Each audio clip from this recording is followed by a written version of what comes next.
Welcome to the Bronx Hip Hop Oral History Project. My name is Stephen Payne, Director of the Bronx County Historical Society.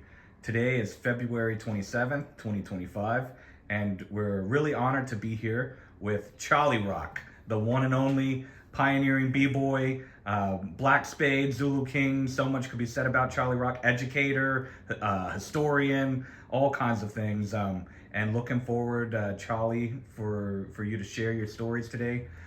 So thank you for being here. You're welcome. Absolutely welcome. It's my honor and a pleasure to be able to share my experiences and, as it relates to the history of hip hop and gang history and even just my personal recollections of growing up in the Bronx. Wonderful. So why don't you start off by talking about your family history and background and whatever you might know about how you ended up in the Bronx. Okay. My legal name is Anthony Gerard Horne, okay? I was born May 24th, 1960, and I was born, by my recollections, as I've known through records, in Queens. I see. But I was adopted by a family through Spence Chapin Adoption Agency. I was adopted by the Horne family. My biological last name is Mood, M-O-O-D. And Anthony Gerard is my legal name that was given to me by my biological mother, whose name is Betty Ann Mood. May she rest in peace. Okay. And she got pregnant with me at 13 years old and had me at 14. And by the stories that are told to me, my grandfather, her father, Henry Mood, forced her to give me up for adoption, which she did not want to do, but she didn't have much say so right. At 14 years old. And from what I'm told by my Aunt Geraldine Randolph, okay, who is my mother's best friend, was my mother's best friend, her and her sister, okay? They said, according to the story they told me, they made the mistake of letting my mother hold me. And of course the bonding, and she went to visit me. This is what I'm told by them. She came to visit me and was coming to visit me and hold me and see me. And then around 8 months, she came to visit and I was gone. That's the way they tell me the story. Now that's an interesting thing because my adopted parents, they never told me that part, Yeah, sure. As I've known, I was always with them from 5 days or 6 days old. Yeah. So it wasn't until when I got connected with my biological family, which is about 4 years ago, only 4 years ago, that I found all this other stuff out. Wow. Okay, and both my adopted parents are deceased, and I don't really. My two sisters, they're all adopted. I'm the only child biologically. Okay. And I grew up in the Horne family with another sister who was adopted, right? And their biological daughter, who was 11 years older than myself and my adopted sister. My adopted sister and I are only 3 months apart. Wow. Okay? So that was the composition of my family. And my adopted parents, Haywood Horne and Edna Horne, they were in their 40s when they adopted me. So they were significantly older than my peers' parents. I see. You know what I mean? My peers' parents had children at 20, 21, 22, 23. That's right. Right? So my parents were older than the parents of my peers. Sure. And that played a role because their thought process was more of an older parents, you know what I'm saying? Old school. And then my father, he's a whole nother story altogether. Yeah.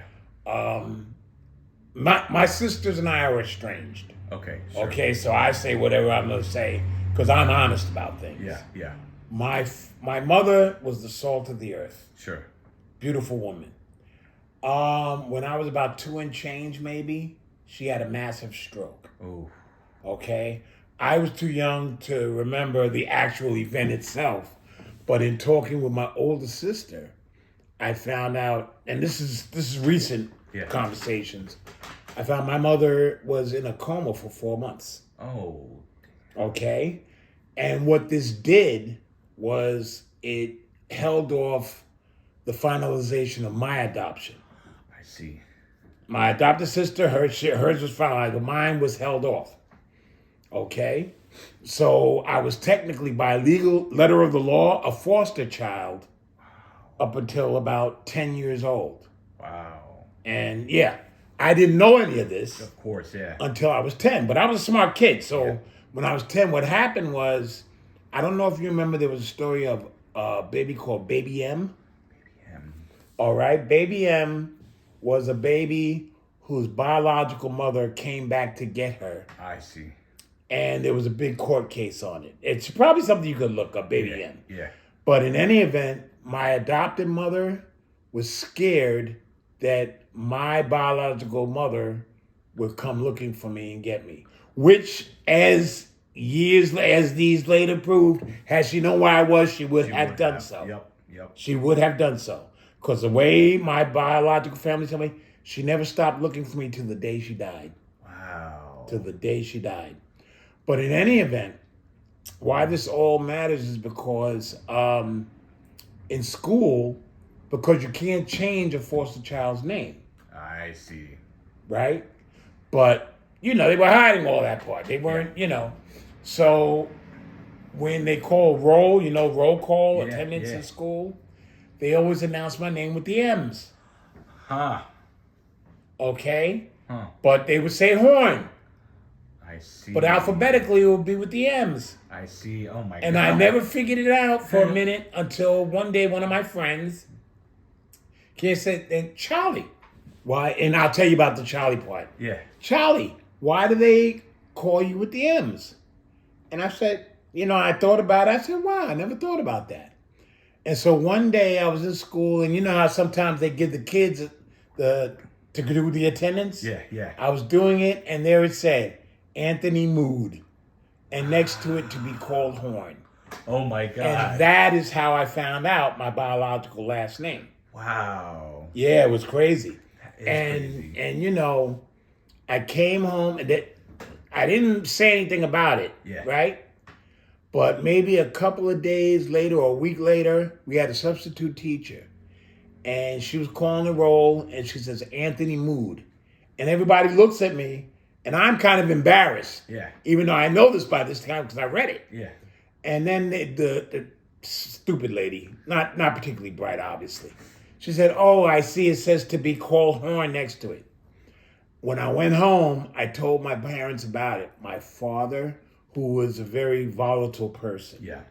Okay, and I'll tell you about him as we go on. He hit the roof. Oof.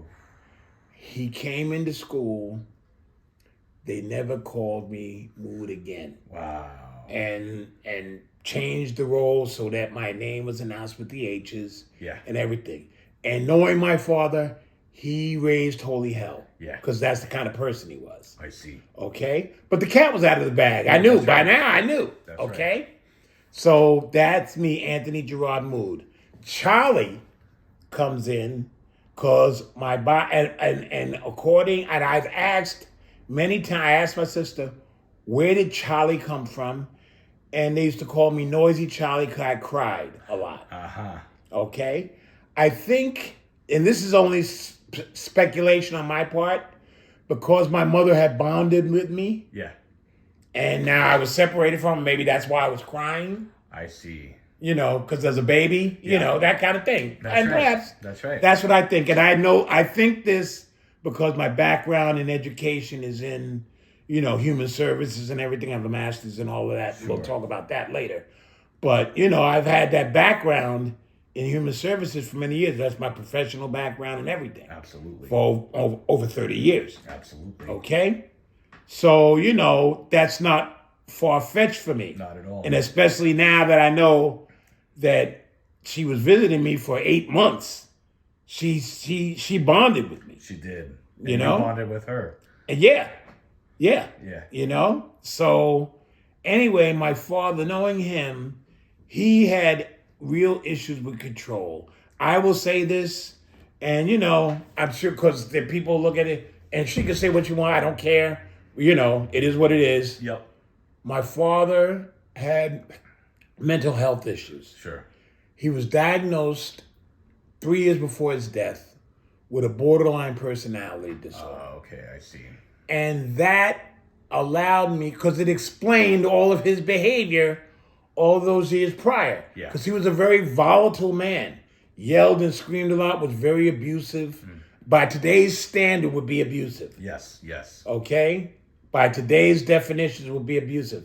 You know, in black families, I'm sure you know, people got beatings and everything. For sure. My father, with the beatings, he was, you know, he had serious control issues. Yeah. All right? And, you know, it's funny because I remember years later, I was looking at, recently, Yeah. I was looking at this video that was done. I wasn't in the video because I was away at the service. But my mother, they were honoring my father or something, and my mother's family didn't get along with him. Okay? And we were isolated from a lot of the family because they didn't get along with him. He caused arguments. Always argued about something. Wow. And he was well known for that. And we were isolated from a lot of the family. Sure. My adoptive aunt, my adoptive mother's sister, they couldn't stand each other.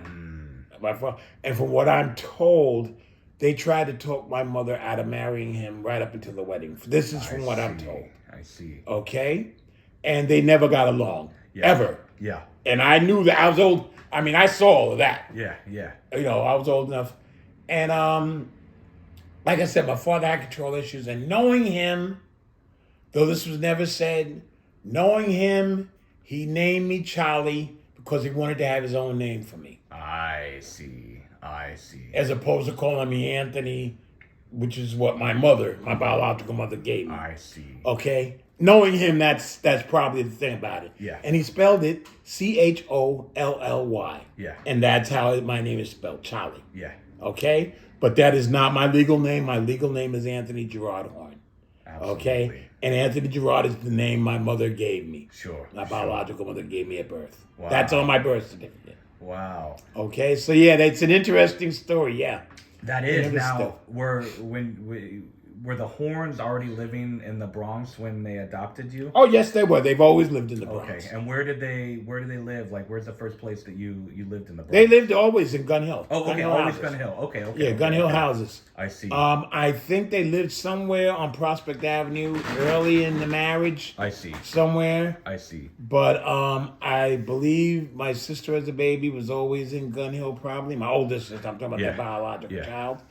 And I was always in Gun Hill. Okay. They were the okay. first, in fact, they were the first family to move into that apartment in Gun Hill. Oh, when it opened. Okay, and it opened in like 50 something, right? Yeah, 50, yeah, I forget. 1954, somewhere Something like that, right? Yeah, in the early 50s. Wow. You know, if you look in your archives, I'm sure it will tell you the actual. Exactly. But they were the first ones to move in there, and we were the only ones to have that apartment up until my adopted sister, Yeah. who's a drug addict, Yeah. got evicted. Wow. And that was, you know, as adults, got evicted. Wow. You know, that's a whole nother story with that. Sure. Okay. Sure. And what were the Gun Hill houses like at the time when you were growing up? Gun Hill houses was a very residential housing project for working class families. Yeah. Okay? It wasn't like the projects like in the South Bronx, you know, lower income families. It wasn't that. It was very much working families, very mixed. A lot of white families, a lot of Hispanic families, a lot of black families, you know. They were, in fact, when they moved in, there weren't many black families. Yeah. Yeah. Very few. Yeah. 11 or 12. Yeah. And some Hispanic families, you know, and a lot of white families. Of course. That's yeah. what it was, you know. And of course, as white flight took hold and as people's fortunes also improved, Sure. because some of the black families also started making too much money and they had to move out. That's right. And a lot of them moved into Co-op City. Of course. Yep. A lot of my friends moved to Co-op City. Yep. You know, and others moved into the suburbs, Westchester County and everything like that, you know, and my family stayed in it because, as I told you, my adopted mother had a massive stroke. Yeah. So, which paralyzed her on her left side. Oof. So she had to stop working. And so my father was the sole income, along with my mother's disability. Wow. So that changed the income dynamics there. And then they changed further when I got into high school. That's another story altogether. Okay. And that relates to my father and his behaviors. Okay. Before that point, before we get to that point, Yes. What'd your father do for work? He was an auditor. Okay. Okay. He had a I good see. job. He's an auditor. Okay. He worked for an agency called Rosenthal and Rosenthal. Okay. I Down see. in 1451 Broadway. I see. Yeah. And I always remember that because I used to go down there. wow. And at Gun Hill Houses, when you were, a child still, going into, I guess, adolescence, Yes. were there many like community events or music or things like that you remember going on at Gun Hill Houses? Gun Hill, you know what was funny? We weren't allowed to be in the community events because my father didn't get along with the Tenants Association. That was, like I said, we were very isolated. Yep. He was, I would say legendary, but more notorious. Notorious, yep. Okay, for calling the police on people all the time. I mean, and this created a dynamic for us in the house. Yeah. Because we were kind of the ostracized family because of him. For sure. Yeah, very much so. For sure, wow. So a lot of the events that did take place, we weren't allowed to take part in. I see. Yeah. I see. But community events, I was, in the community. I played Little League Baseball. Uh-huh. I was a Cub Scout. My mother was my Cub Scout leader. Even with the, my mother was very active. Wow. Even with the disability. Wow. She was very active. She was a Sunday school teacher up until the time she got sick later on, in later years. Sure. She was my Cub Scout leader. She was a Girl Scout and Cadet leader for many years. Wow. A lot of young ladies, a lot of young African American ladies remember her fondly. Wow. Like my mother was the total opposite of my father. Totally. Wow. But I played Little League Baseball and everything like that, And I know you told me before we started recording, but what Little League were you a part of? I was in Bronx with Little League. I'll tell you a story with my father with that. Yes, please do. Please do.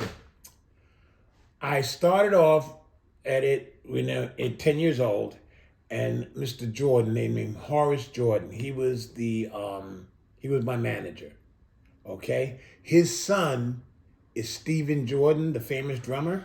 Wow. Okay. That's his son. Okay. Yeah, I know Stephen, yeah. So I knew Stephen from childhood, yeah. Wow. But Stephen Jordan, that was the drummer for Late Night with David, yeah. Uh-huh. That was his son. Wow. Okay, he's from the Bronx. Okay? And my father asked him, I never forget, we were in the car, Mr. Jordan was driving us home, and my father asked him, hey, how do you become a manager? He said, you want to be the manager? You can take over the team. So my father became the manager. Oh, Jesus. Goodness. Yeah, that was problems. Yep, I bet. Because my father had a real need for attention. So, I didn't want that kind of attention. Yeah. He bought me a uniform, and he saw himself as being a good father, and I guess he was. But he bought me this brand new uniform with my number 11 on back and my big. And at that time, I wasn't as good as I later became. Yeah. So it brought this attention to me that I didn't want, But my father didn't see all that. All he saw was his need for attention. Yep. And then when he became the manager, he bought a uniform and wore a uniform as a man. None of the other managers did this, but he did. And he caused a lot of problems. And eventually it became to the point where, and I'm telling you this is fact. Yeah. He was fired from the Little League. Ooh, wow. Yeah. Now, he was fired from a volunteer job. Yeah, I'll never forget. It was an argument he had with this guy, Julian Mayer of the Furs. He was the manager of the Furs, and he was a correction officer. I remember he did some sneaky stuff, whatever. But had a big fight, and he pulled us off the field, and I don't want to, pulled all of us off the field. All these kids, and we just want to play baseball. That's right. But that's what happened. Wow. That's what happened. Wow. Yeah. So in your household, we're spending a little more time just filling out the scenery with your childhood. what are some things that you remember like eating on a regular basis in your house? Oh, we never starved or anything yeah, like yeah, that. I yeah, always yeah, ate. for My sure. mother was a good cook, and I learned how to cook from watching my mother. I'm a Okay. good cook. I'm a very Okay. good cook. Okay. You know? What are some things that she would cook? Oh, gee. Regular basic staples, pork chops, lamb chops, veal, Veal. Okay. rice. Okay, yeah. Sure. Sure. One of my favorites with my mother was chili.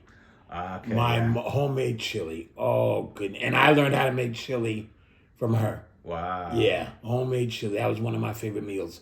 Homemade chili. It's still to this day. Yep. Homemade chili over rice. Still one of my favorite meals to this Absolutely. day. But that was from my mom's. Absolutely. The fish, of course. And on Fridays, Mrs. Paul's fish sticks, Yep. Saturdays, the weekends, we were kind of on our Franks and beans, That's right. But very basic staples. Basic staples. Yeah, basic staple. I could tell you though, not soul food. Yeah. Sure. Not soul food. Because my father, I don't know, wasn't having that. So no chitlins or anything like that. Yeah. Nothing like that. No. Yeah. No. Yeah. In fact, I never had chitlins until I was an adult. Okay. Okay. I see. With, a girl that I was dealing with named Shira. Her father made chitlins for Christmas. And that was my first time ever having chitlins. I see. Yeah. Yeah. I was in my 30s. So. Yeah. So with your kind of extended family, were your aunts and uncles, were they also in the Bronx or? No. Okay. And I'm telling you this. I have a cousin who was in the Bronx, Ed John Martin. Yeah. My cousin. That was the only cousin I had in the Bronx. Yeah. But the rest of them, they were all in Queens. I see. They were all in Queens. I see. And once again, we were ostracized from the family. Because of my father's behaviors. Yeah. But, we connected to him, my cousin Peter, my cousin David, and, with my mother, because they loved my mother. Yes. And whatnot. And so, we had connection with them. Okay. But we didn't, but on top of it, my father didn't drive. Oh, so you would... Which was a blessing, because I see. could see him as driving, starting arguments with... Road rage. Yeah, I could see that easily. Yep. So what about your friends when you were a kid? Where did you make your friends? Was it at school? Was it at another place like church or anything like that?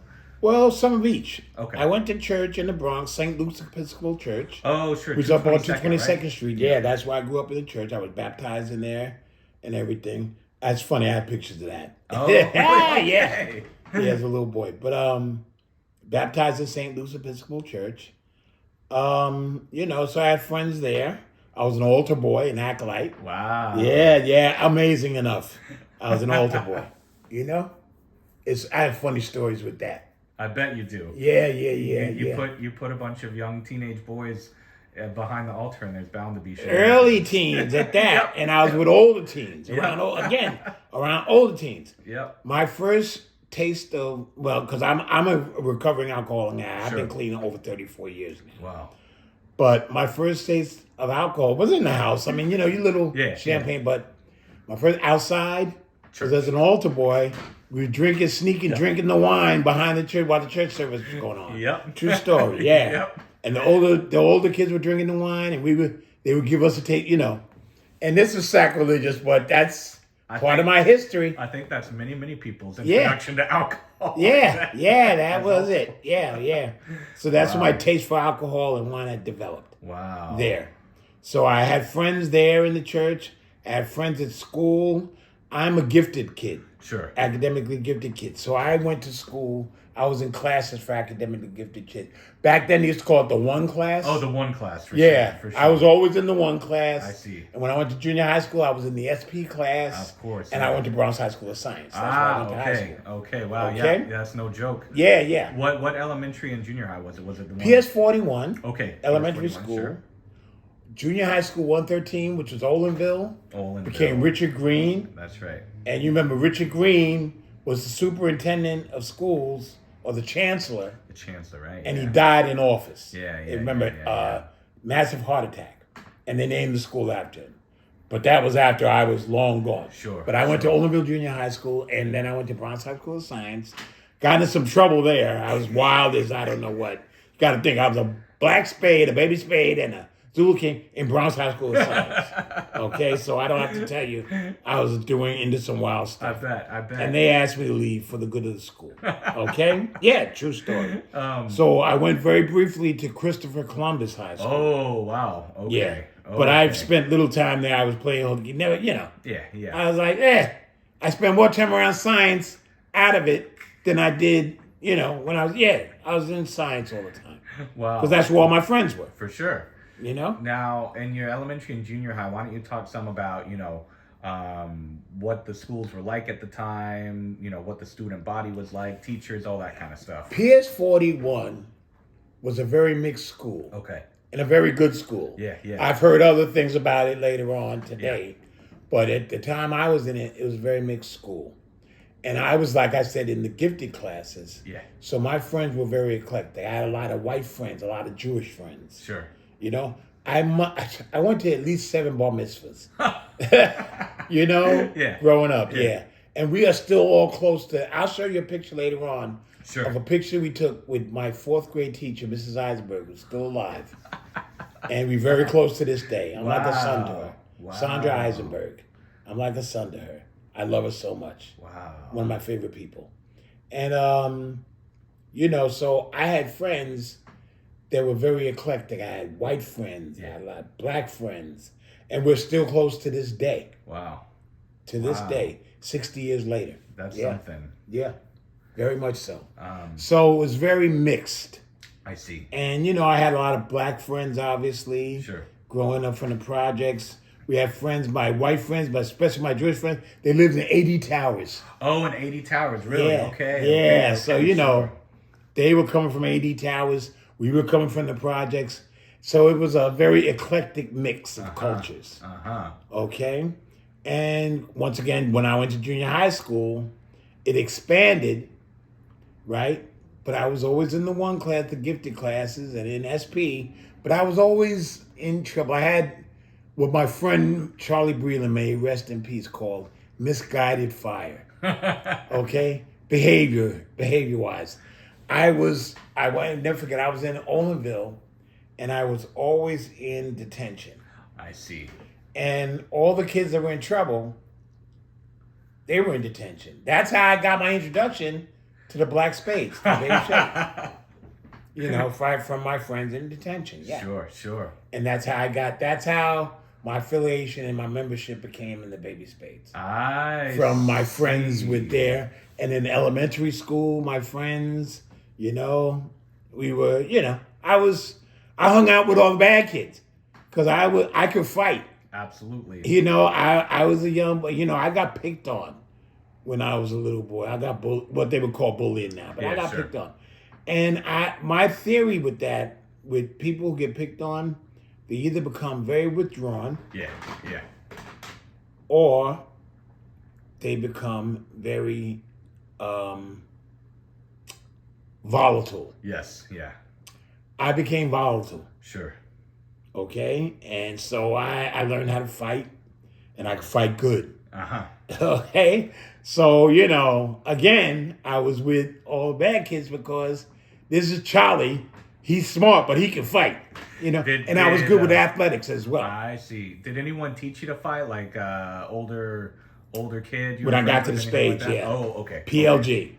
Oh, he got murdered. He was the first Black Spade that I knew to be murdered. Yeah.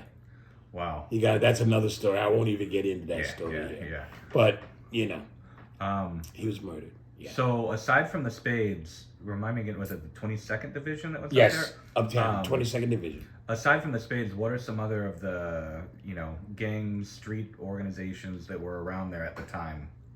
Well, you had the Black Spades. That was us. You had the Peacemakers. The Peacemakers, for sure. One of the first, my close friends, who was the first person to join a gang. We were in elementary school. Yeah. Dietrich McCoy. I see. He became one of the vice presidents of the Peacemakers. Okay? And this was one of my close friends growing up. Yeah. Okay? He was a peacemaker. Before the Spades, there was a gang called the Black Devils. Oh, the Black Devils. Okay, yeah. I've heard someone mention that. Yeah, they were originally the Red Devils, and it became the Black Devils, and that was the first gang that was uptown.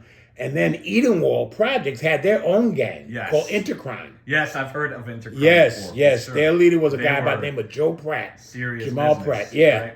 Yeah. And they were in one housing project. Yep. You know, that's how notorious they were. Yeah. That's how big they were. Yeah.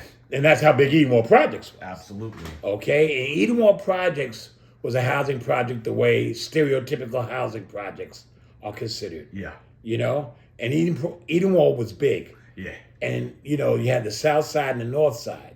The north side was like 233rd Street, and that was the working class side. Yeah. And then the south side was the lower income side. Uh-huh. And that was, you know, hold on 1 second. Yeah, sure. But anyway, You said Edenwald the Projects. south side of it. The south side was lower income, and that was the notorious side of Edenwald at that time. Edenwald became notorious throughout years later, as I'm sure you know, because that's more recent developments. But we had Edenwald Projects. So we had the Black Devils. Yeah. Then you had the Black Saigons. The Black Saigons. Okay. Yes. And then all of a sudden, the Black Spades came, and they absorbed those other gangs. Uh-huh. Okay? So a lot of people who were Black Devils and Black Saigons became Black Spades. I see. Okay? So my first introduction to it all was the Black Devils. I see. Uptown. Were there any remnants of like the old like kind of white boy gangs that were in the Huh? area? Yes. Yeah, which one? They weren't remnants. They were strong, they were tablets, yeah. Okay. The White Angels and the White Assassins. Oh, sure. They were up here in the Bronx. Yep. Like by PS 41, they were around there. Yep. Then you had, like in Parkchester, the Ministers. The Ministers, yep. Okay. Arthur Avenue had the Golden Guineas. They were still around, yep. Okay, yep. so that was that. And then around Bronx Science, Moshula Parkway, right there, the Henchmen. The Henchmen. Yeah. Villa Avenue. Villa Avenue, that's Yeah. right. That's right. I've heard some stories about the Henchmen. Yeah. We had a run-in with them, yeah. Yeah. I had a couple, yeah. Wow. So, the white gangs don't get talked about because, you know, the way the narrative wants to be is all black gangs. Nope. Yep. Not at all. They were doing exactly the same kind of stuff. Just Yeah. And they were attacking black kids. Absolutely. Who weren't even involved. That's right. You know, I remember going to Bronx School of Science, and, you know, Villa Avenue was off limits if you were black. They would come out and jump you. They tried to jump me. I was fighting. Yep. And all that kind of stuff because like I said, I could fight. Yeah. You know? And then I remember the eighth period gym class of DeWitt Clinton came out and beat their asses. Yep. I remember that. 1975. Wow. But DeWitt Clinton, just the eighth period gym class came out. They came out and said, we're not going to take this? Not going to take this. Kick their ass. Went to Villa, whipped their ass. Yes, indeed. Wow. Yes, indeed. Now, was the same kind of stuff that not just the white gangs, you know, white adults too, that they do like on Arthur Avenue or like around Bronxdale, was that happening in your neighborhood or just in other parts of the Bronx you go to? In my neighborhood, yeah. Yeah. I mean, PS 40 was not down far away. Yeah. Moshula Parkway, yeah. Absolutely. Yep. Yeah. Absolutely was going on. You know? Boston Road. I'm talking about Boston Road up here. Yeah. It was heavily Irish and Italian at that time. Absolutely. Yeah. Hillside houses. Absolutely. Yeah, very much so. Went on around here without a doubt. Absolutely, yeah. Without a doubt. And especially with Villa Avenue, it wasn't just youth gangs. It was grown men coming out to attack with baseball bats and everything. Yep. They run out of the bar. Yeah. Absolutely. Very much so. I remember Wildman always talks about, you know, trying to go to the Boys and Girls Club near like Washington Ave and Whole Avenue. Yeah, I think maybe it wasn't the Boys and Girls. It was another youth center near Claremont. Washington. Yeah, maybe that was it. Same thing happening. Wildman's from the 9, but he was our president. Yep. He was president of 22nd Division. Yep. He was our pres. And we had X Division too. My man was president at Tom Jet Bear.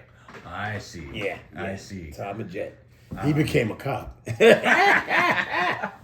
So did y'all have a clubhouse when you first joined up? Yeah, 211th Street. Okay. 211th Street is an abandoned building, yeah. Abandoned building. Yeah. And did you decorate it, all that kind of stuff? Was it Well, it had decorated colors at all? in it. Like, they used to Colors in throw it? us out because we were little. Yeah, And they yeah, said, yeah. get us out of here. I remember my brother, Dunny, Okay. whose brother was a major spade, 8-ball.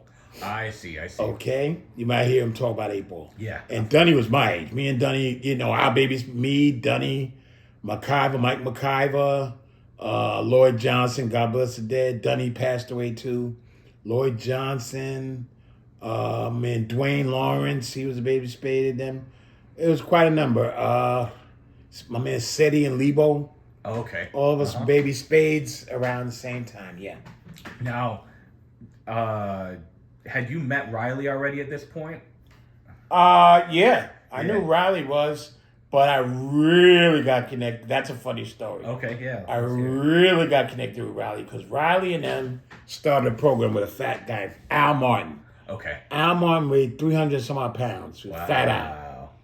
And they started a program called the Youth Identity Program. Okay. Which was basically Black Spades. Yeah. Right? And Riley was head of it, and and my mother, they did a presentation at Trinity Baptist Church. Oh, I see. Right on to, you know where that is, Yeah, on yeah, 224, yeah. right? And my mother was at the presentation, and she came up to Riley and Al saying, "Please, can you please talk to our son? Our son is he's running around the streets, we don't know how to control him." They said, "Okay, we'll talk to your son." Having no idea they were talking about me. And so Riley and then my father had lost his job. I see. Okay? Look, but, they like to say he was forced to resign to retire early. Yeah. Really. Yeah. Was what happened. My sister, they're in denial about all of it, but I tell the truth. Sure. I know the truth. Sure. So you can be mad at me all you want. I could care less. Yeah. That's what happened. He was forced to retire early because of his behavior. All right? Because we were getting an argument, a lot of stuff. But anyway, he started working, cleaning up the Victory Daycare. Okay? You've heard of Victory Daycare? Yeah. That was in Gun Hill Houses. I see. And he was the janitor there. He got fired from that. That's another story with his behavior, right? There's a lot of stuff with him. But in any event, my mother comes and tells them that, and they come in to meet me. So my father has them meet me at the Victory Daycare. So I'm in the park. I'm in Gun Hill Magenta Park.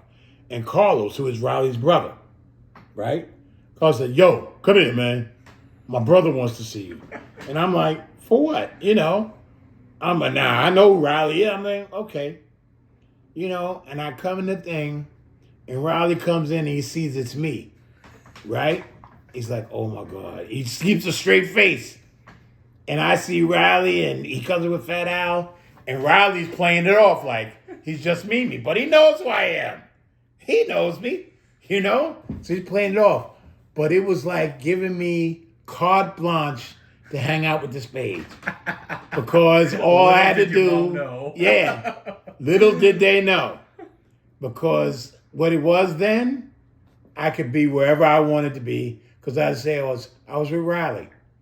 And so that's how they called me Little Riley. Because that was like my idol. Little Riley. And I used to walk like him and everything. I was like, man. And I would hang out. And I was a baby spade. But I hung out all with young spades and black spades. I see. So everybody I hung out with was 4 and 5 years older than me. Wow. Like my man Chubby from the 17th Division. Robbo from 17th. He hung out with the 22nd, but he was from the 17th originally. Robbo, 8-Ball, Ham, Wild Man was in jail, but I remember I met Wild Man when I was 13. Wow. Okay. He was president of 22nd Division. Yeah. This was before he got shot up. Yeah, sure. And he was president. And I remember his girlfriend was a woman named Doris Belfont. Okay. And I knew Doris. Doris knew me. Say, "Hi, Charlie." And I would come in. I thought Doris was fine. Yeah. Yep. And I was like, and I knew her brother Doris and the girl spades.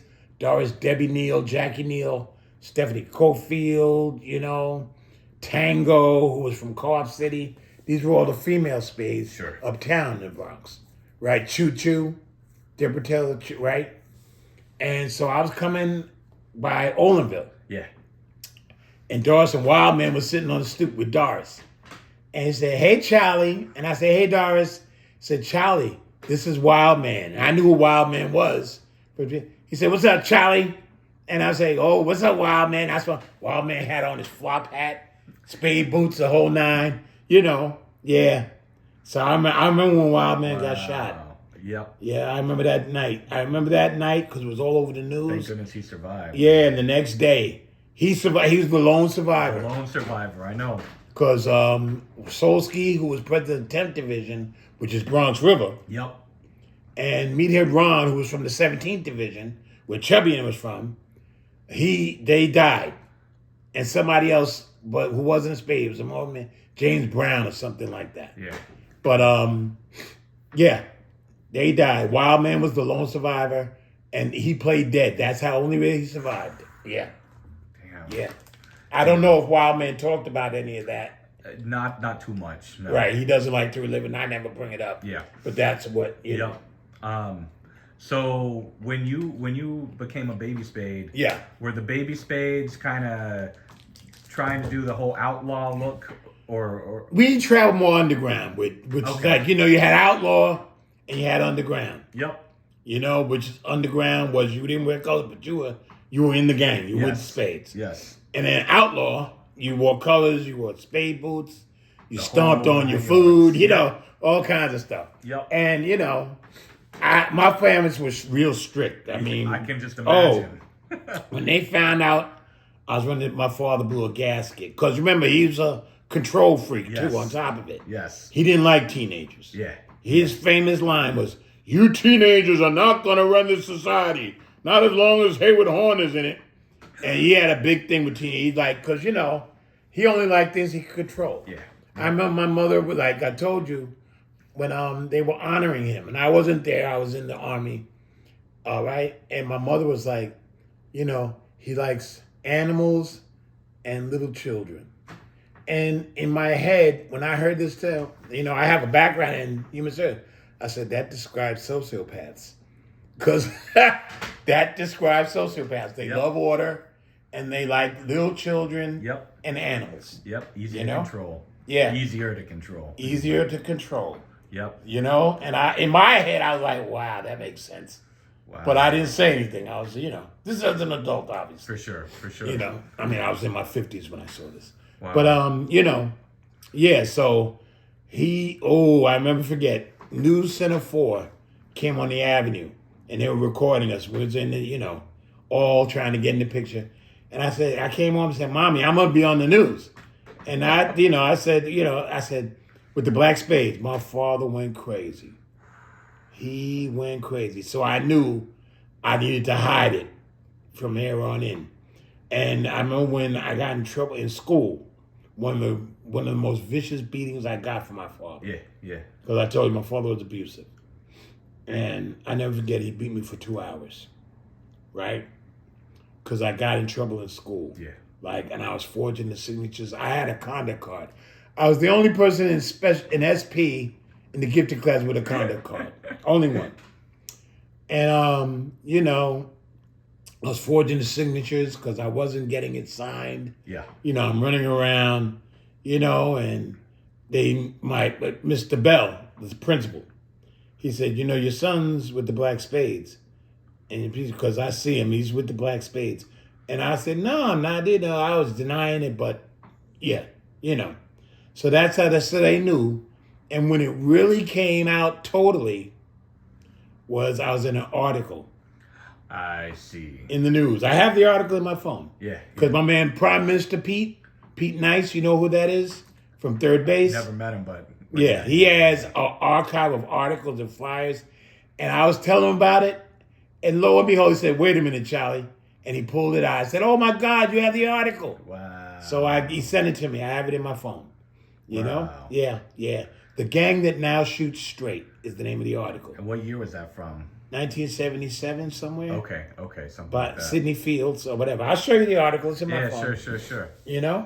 And whatnot. But yeah. Wow. Yeah. Now, in the years that you were in the Spades, this little portion right here. Yeah. were there, was there music that you would play in the clubhouse, or kind of would you do any of the Spades dances in the clubhouse? No, not anything really. like I that? mean, not really. The music thing, like, what happened was, as you know, the Spades disbanded more or less Yep. by 1976. I was already a Spade. I was in 73 was when I joined. Yep. Right, 8th grade, Oldville Junior High School. My man Gerard Foote, he first came and asked me to be a peacemaker. And I said no, but I wound up with the Spades because all my friends were Spades. Sure. So I wound up with the Spades. And then I used to hang out, go down the Bronx River in 75. And Solsky and them got killed January of 1975. Yeah. And that's kind of when the Spade, and all the gangs, what the gangs became were crews. Yep, that's right. Like the Gun Hill crew, you hear Dutch? Yep. Daoud talked about being one of the Gun Hill crew. Yep. He was, right? So the Gun Hill crew, that Spade 22nd Division became Gun Hill crew. 1st Division became Chuck City crew. That's Mario and them. That's right. Right? Guru went off into other things. That's right. That's right. But Mario, Cuddy Mario became, Disco King Mario. The 10th Division became Bambaataa and the crew. That became the Bronx River Organization, which later became the faction of it became the dance group, which was the Zulu Kings. Yeah. And that became the Zulu Nation. Sure. Okay? And the 17th Division, which is Patterson Projects, that became the Casanova crew. Yeah. Okay? So, that's what happened. The gangs morphed into all of that. That's right. Okay? That's what happened. That's right. Yeah. And that's where the music really comes into play. That's right. Yeah, because I think it was an earlier period, and I don't even know if it happened at all the clubhouses, but Tiny was talking about it, like at his clubhouse. They turn on the music and they do the whole, Black Spade stomp and all the of that. Spade dance. Yep. Yeah. They used to do that outside. That's where I see it, the Spade dance. Yeah. The club they used to go to was the Tunnel. The Tunnel, for sure. Which was underneath the Concourse Plaza Hotel. That's right. I was too young to get into the Tunnel. That's right. Yeah. I couldn't get into the Tunnel. Yeah. But that's I like got the into early Hilo. 70s, right? Before. Yeah, 71, 72. Yep. 73. Yep. That era. But I went into the Hilo. Okay. Late 74, early 75. My friends, Seti, Rock, Byron Romero, Warren Small, Little Jamaica. Yeah. We was all running around like that. Seti and Lebo. When I would leave my house and didn't come home, I would stay at Seti and them's house. I see. I see. My parents called running away. I just didn't come home. That's right. Running away, call it whatever you want. Yeah. Because my father, like I said, he wanted to have control. I wasn't going to be controlled. Yeah. So I was like, at first they said he ran away. After a while, they said they stopped looking for me. They said he'll come home eventually. Yeah. But my father tried to control a lot of stuff. He went over to Seti and them's house trying to say, his father said, get out of here. Yeah. My father was my father had a huge issue with control. Wow. I remember my girlfriends, he tried to control them.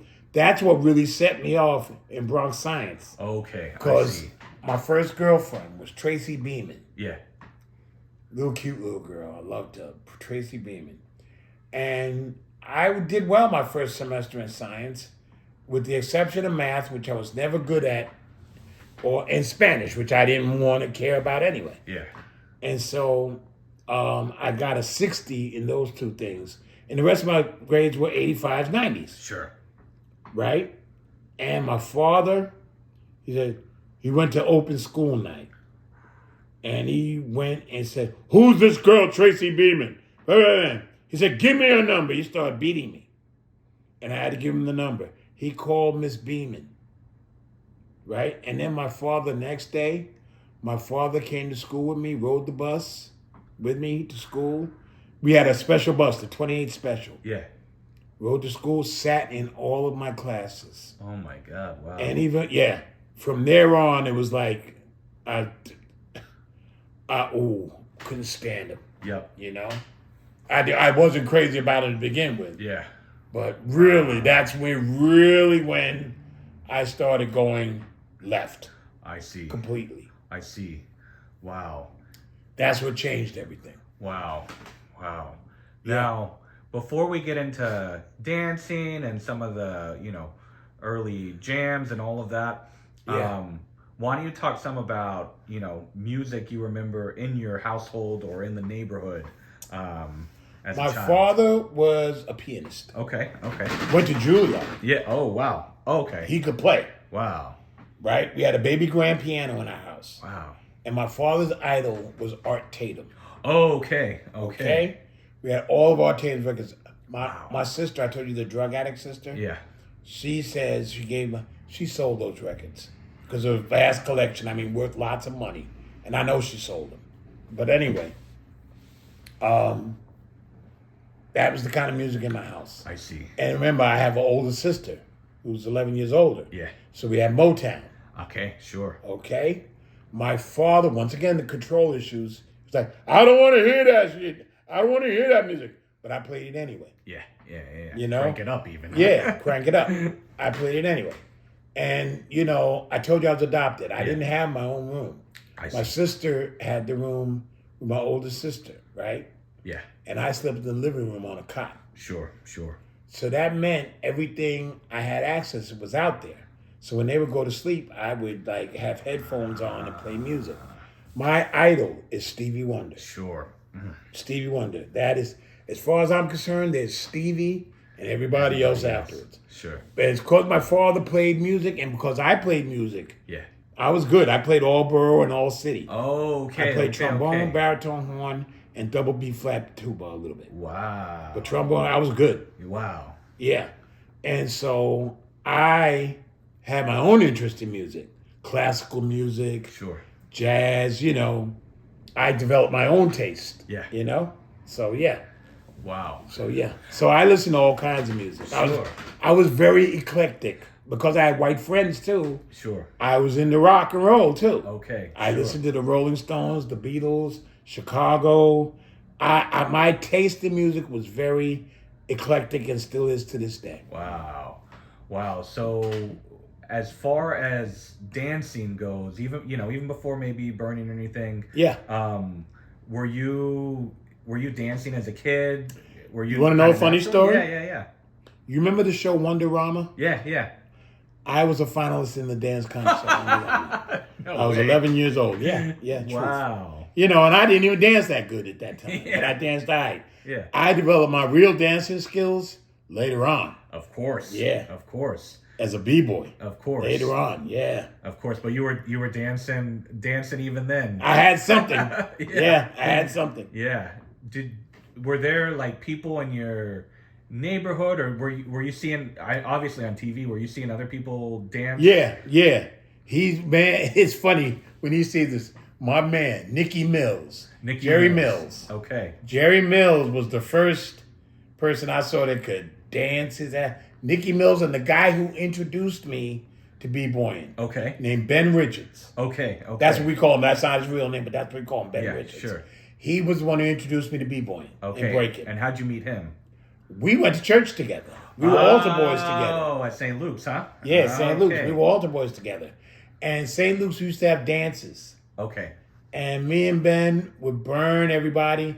And then we used to go to dances at a place, St. Andrew's Church in Castle Hill. Oh, okay. Down Right? Castle Hill, sure. Yeah. I mean, because it's Bronx Street, so you know. Yeah. So they would have dances.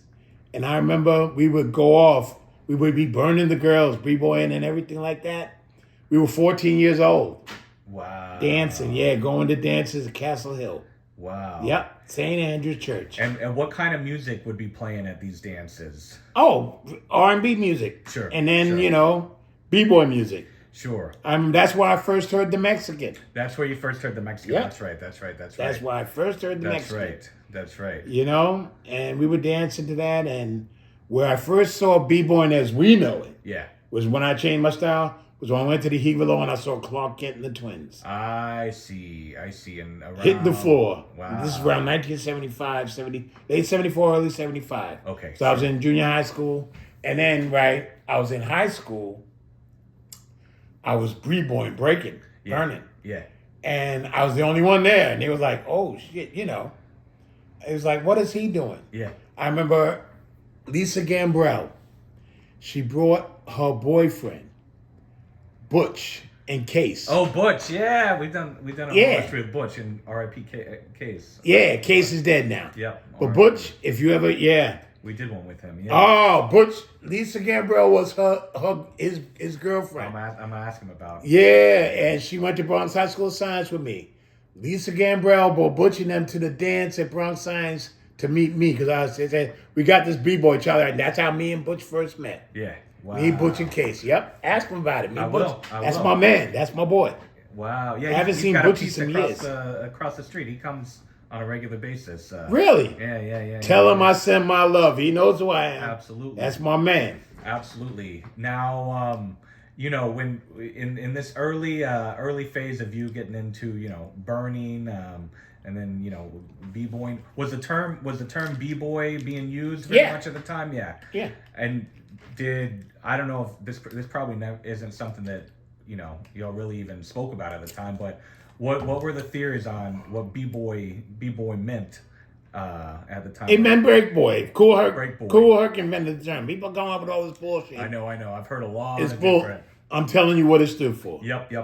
Break boy. Because Cool Herc will play make way for the b-boys. Yep.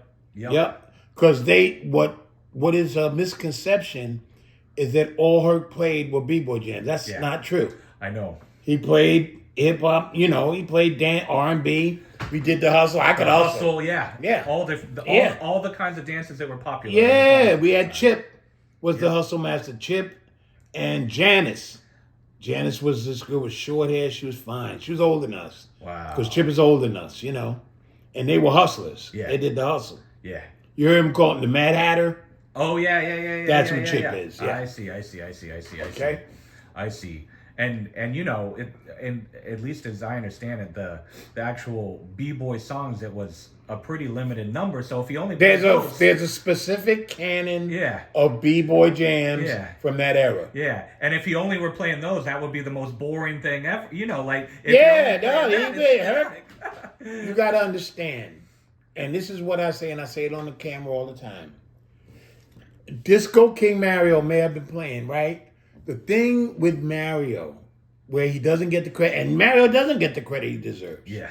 I call Mario the first hip-hop impresario. Yeah. Because he was the one who provided a venue for Theodore, for Islam, for Bambaataa. Sure. Because he could get the schools. Sure. All right? So Mario, to me, is the first hip-hop impresario. And he was playing. I remember the first time I heard Mario play, and I knew Mario as a Spade. Yeah. Right? The first time I heard Mario play, he played at a block party in Cobb City. Oh, okay. Labor Day weekend of 1976. I'll never forget it. Because I remember he played the Mexican and he played b-boy joints. Yeah, sure. Right? And a fight broke out where the kids from the Valley and Co-op tried to jump the Bronxdale crew. I see. Right? And Mario got pissed and he packed up his equipment and left. Wow. And I was pissed because Mario's playing b-boy jams. Yeah. And the people of the Valley, whoever they got, they didn't play b-boy jams. Yeah. They played, regular black R&B, but they adamantly would not play it. They didn't even know. Wow. They adamantly were against b-boys. Yeah. But they played a song called My Sweet Summer Suite, which is by the Love Unlimited Orchestra. And it's not a b-boy song, but it had enough percussion where I could go off. Okay. And so I started going off. And all of a sudden the crowd was like, yo. And I did this thing. It's a move I got from Clark Kent. Yeah. I saw Clark Kent, where I'm spinning and I'm dancing and going, and all of a sudden I spin, and the freeze I do, I'm in the fetal position like a baby. Yeah. The crowd went crazy. Wow. They were like, whoa. And so I was hooked, I'm getting all this attention. Yeah. Wow. Yeah. And I remember I had my girlfriend was, at the time, Karen DaCosta, may she rest in peace. She lived in Co-op City in Section 4. Yeah. So I was over there. And this is one of them times where I wasn't going home.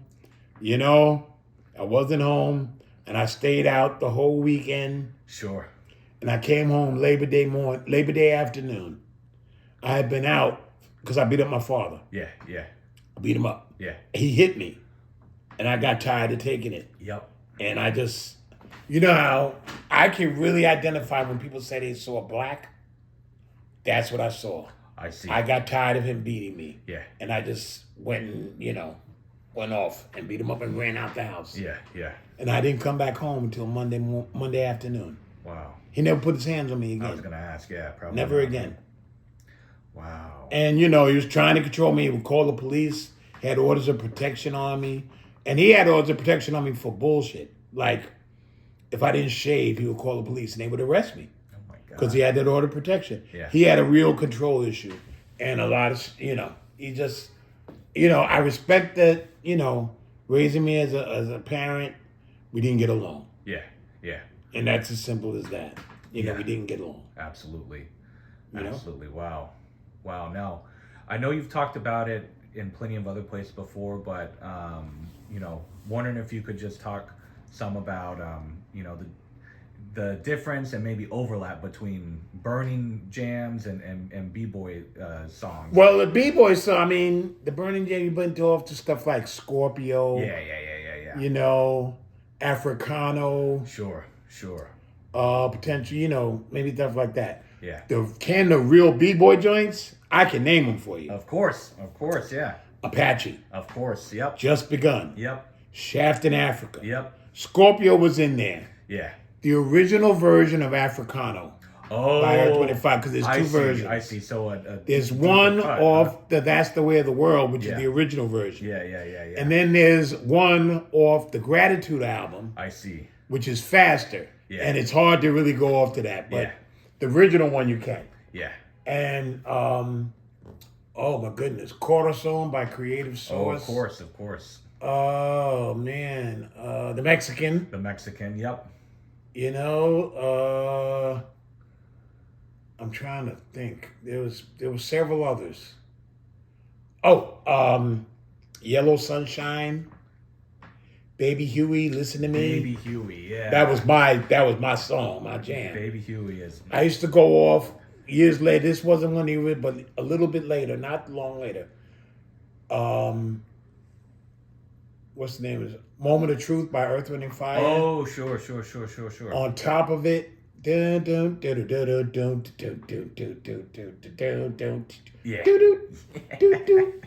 Just Begun. Yeah, we used to go off to that. What's the name of my song? I'm trying to think of the name of the song. Oh, Black Betty. Oh, yes. Whoa, yes. Black Betty. Oh, my Man, God. I used to love that song. Yeah. I used to go off to that. You go off on that. Yeah, Black Betty. And there were several others. Bambaataa. Yeah. Is the person I would consider most responsible. Like, they call it the Trinity. Yeah. Kool Herc is the father, as far as I'm concerned. For sure. And you have contributors such as Disco King Mario, Yeah. Tex DJ Hollywood with Puerto Rican, Of course. David Santiago, my man, Cool DJ D. And Cool D out of them was the whole issue, the Soundview DJs. Yeah. Cool DJ D was the only one who was a club DJ. Uh-huh. He played in the clubs for adult groups. Sure. But when he played for us, he would play b-boy jams. I see. And Kool Herc was the father. He's the one who really popularized it. Yeah. Then the first person to really challenge him was Flash. Sure. You had DJ Smokey, but Smokey again stayed on his block. He stayed his build, Grand Avenue. Yep. Mario stayed in the Soundview area. He That's didn't right. travel. That's right. Kool Herc was known all over. And that's why he's the father. Yeah. A Kool Herc party was an event. Yeah. And a lot of those people didn't go to Kool Herc parties. They don't know. Sure. They weren't going to Kool Herc parties because, first of all, if you went outside of your neighborhood, if you wasn't a down person could fight, you might get robbed. That's right. See, that was the thing. I was a Spade, and I was well known. That's And right. I could travel anywhere. So I used to go to Mitchell Gym to flash parties. Sure. I was home base is Bronx School of Projects because I'm a Zulu King. Yep. I'm the first Zulu King from uptown in Northeast Bronx. I lived up here. So we had breakout up here. Yeah. So I traveled. I was all over. And, I could do that safely because people knew that's Cholly Rock. Don't mess with him. Don't fuck with him. Yeah. That kind of thing. So I was all over. I was in Soundview area because that's like home, my second home. That's right. Bronx That's right. Dale and Bronx First River. Division, That's right my crew. there. So when you went into the Hevelo for the first few times, you didn't get any flack or run into any. No, because I was with my like crew. that? I was with B. Hair Rock, the Gun Hill crew. Yeah. Yeah. But y'all must have been some of the younger. I guess y'all were some of the younger Yeah. people in the audience at the time. Yeah, At yeah. the time, right? Yeah. 15 years old. We were That's young. right. We had no That's business being in there, but we were. It was like when I went in Emma's place. Yeah. If you hear people talk about Emma's I place, have heard, yeah. it was an after-hours spot. I was in there at 15 because my boy, the first DJ in there, was Ivan Belfont, I Black see, Spade. yep. I used to sit in the booth with him. Wow. That's how I got introduced to certain records. He said, Charlie, this, he was playing. That's when I first heard the Village People. Oh. This is way before YMCA. I see. They had a song called San Francisco, San Francisco. And I was smart enough to get the connection even before they had YMCA.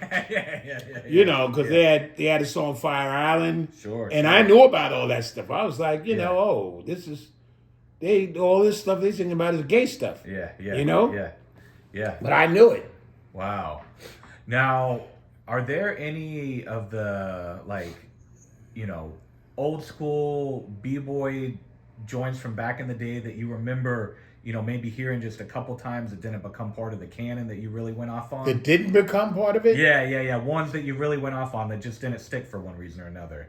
They all stuck. I think stuck, huh? Probably Moment of Truth. Yeah.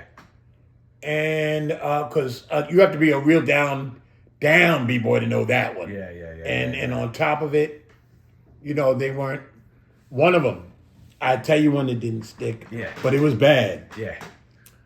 Come Into My Life by the Supremes. Oh, okay. It has a break, and the only one I used to ever hear play it was Flash. I see. Dun dun dun dun dun dun dun dun, and the break to that is vicious. Yeah. Oh, it's vicious. Yeah. Wow. Wow. Yeah, it's a bad one. So yeah, Come Into My Life by the Supremes. And it was Supremes after Diana, because there were several lineups. Sure. Diana Ross, once she left, there were several lineups afterwards. I see. With Sherry Payne. In fact, it's on that album. Okay, sure. Mary, Sherry, something. It's three names. Yeah.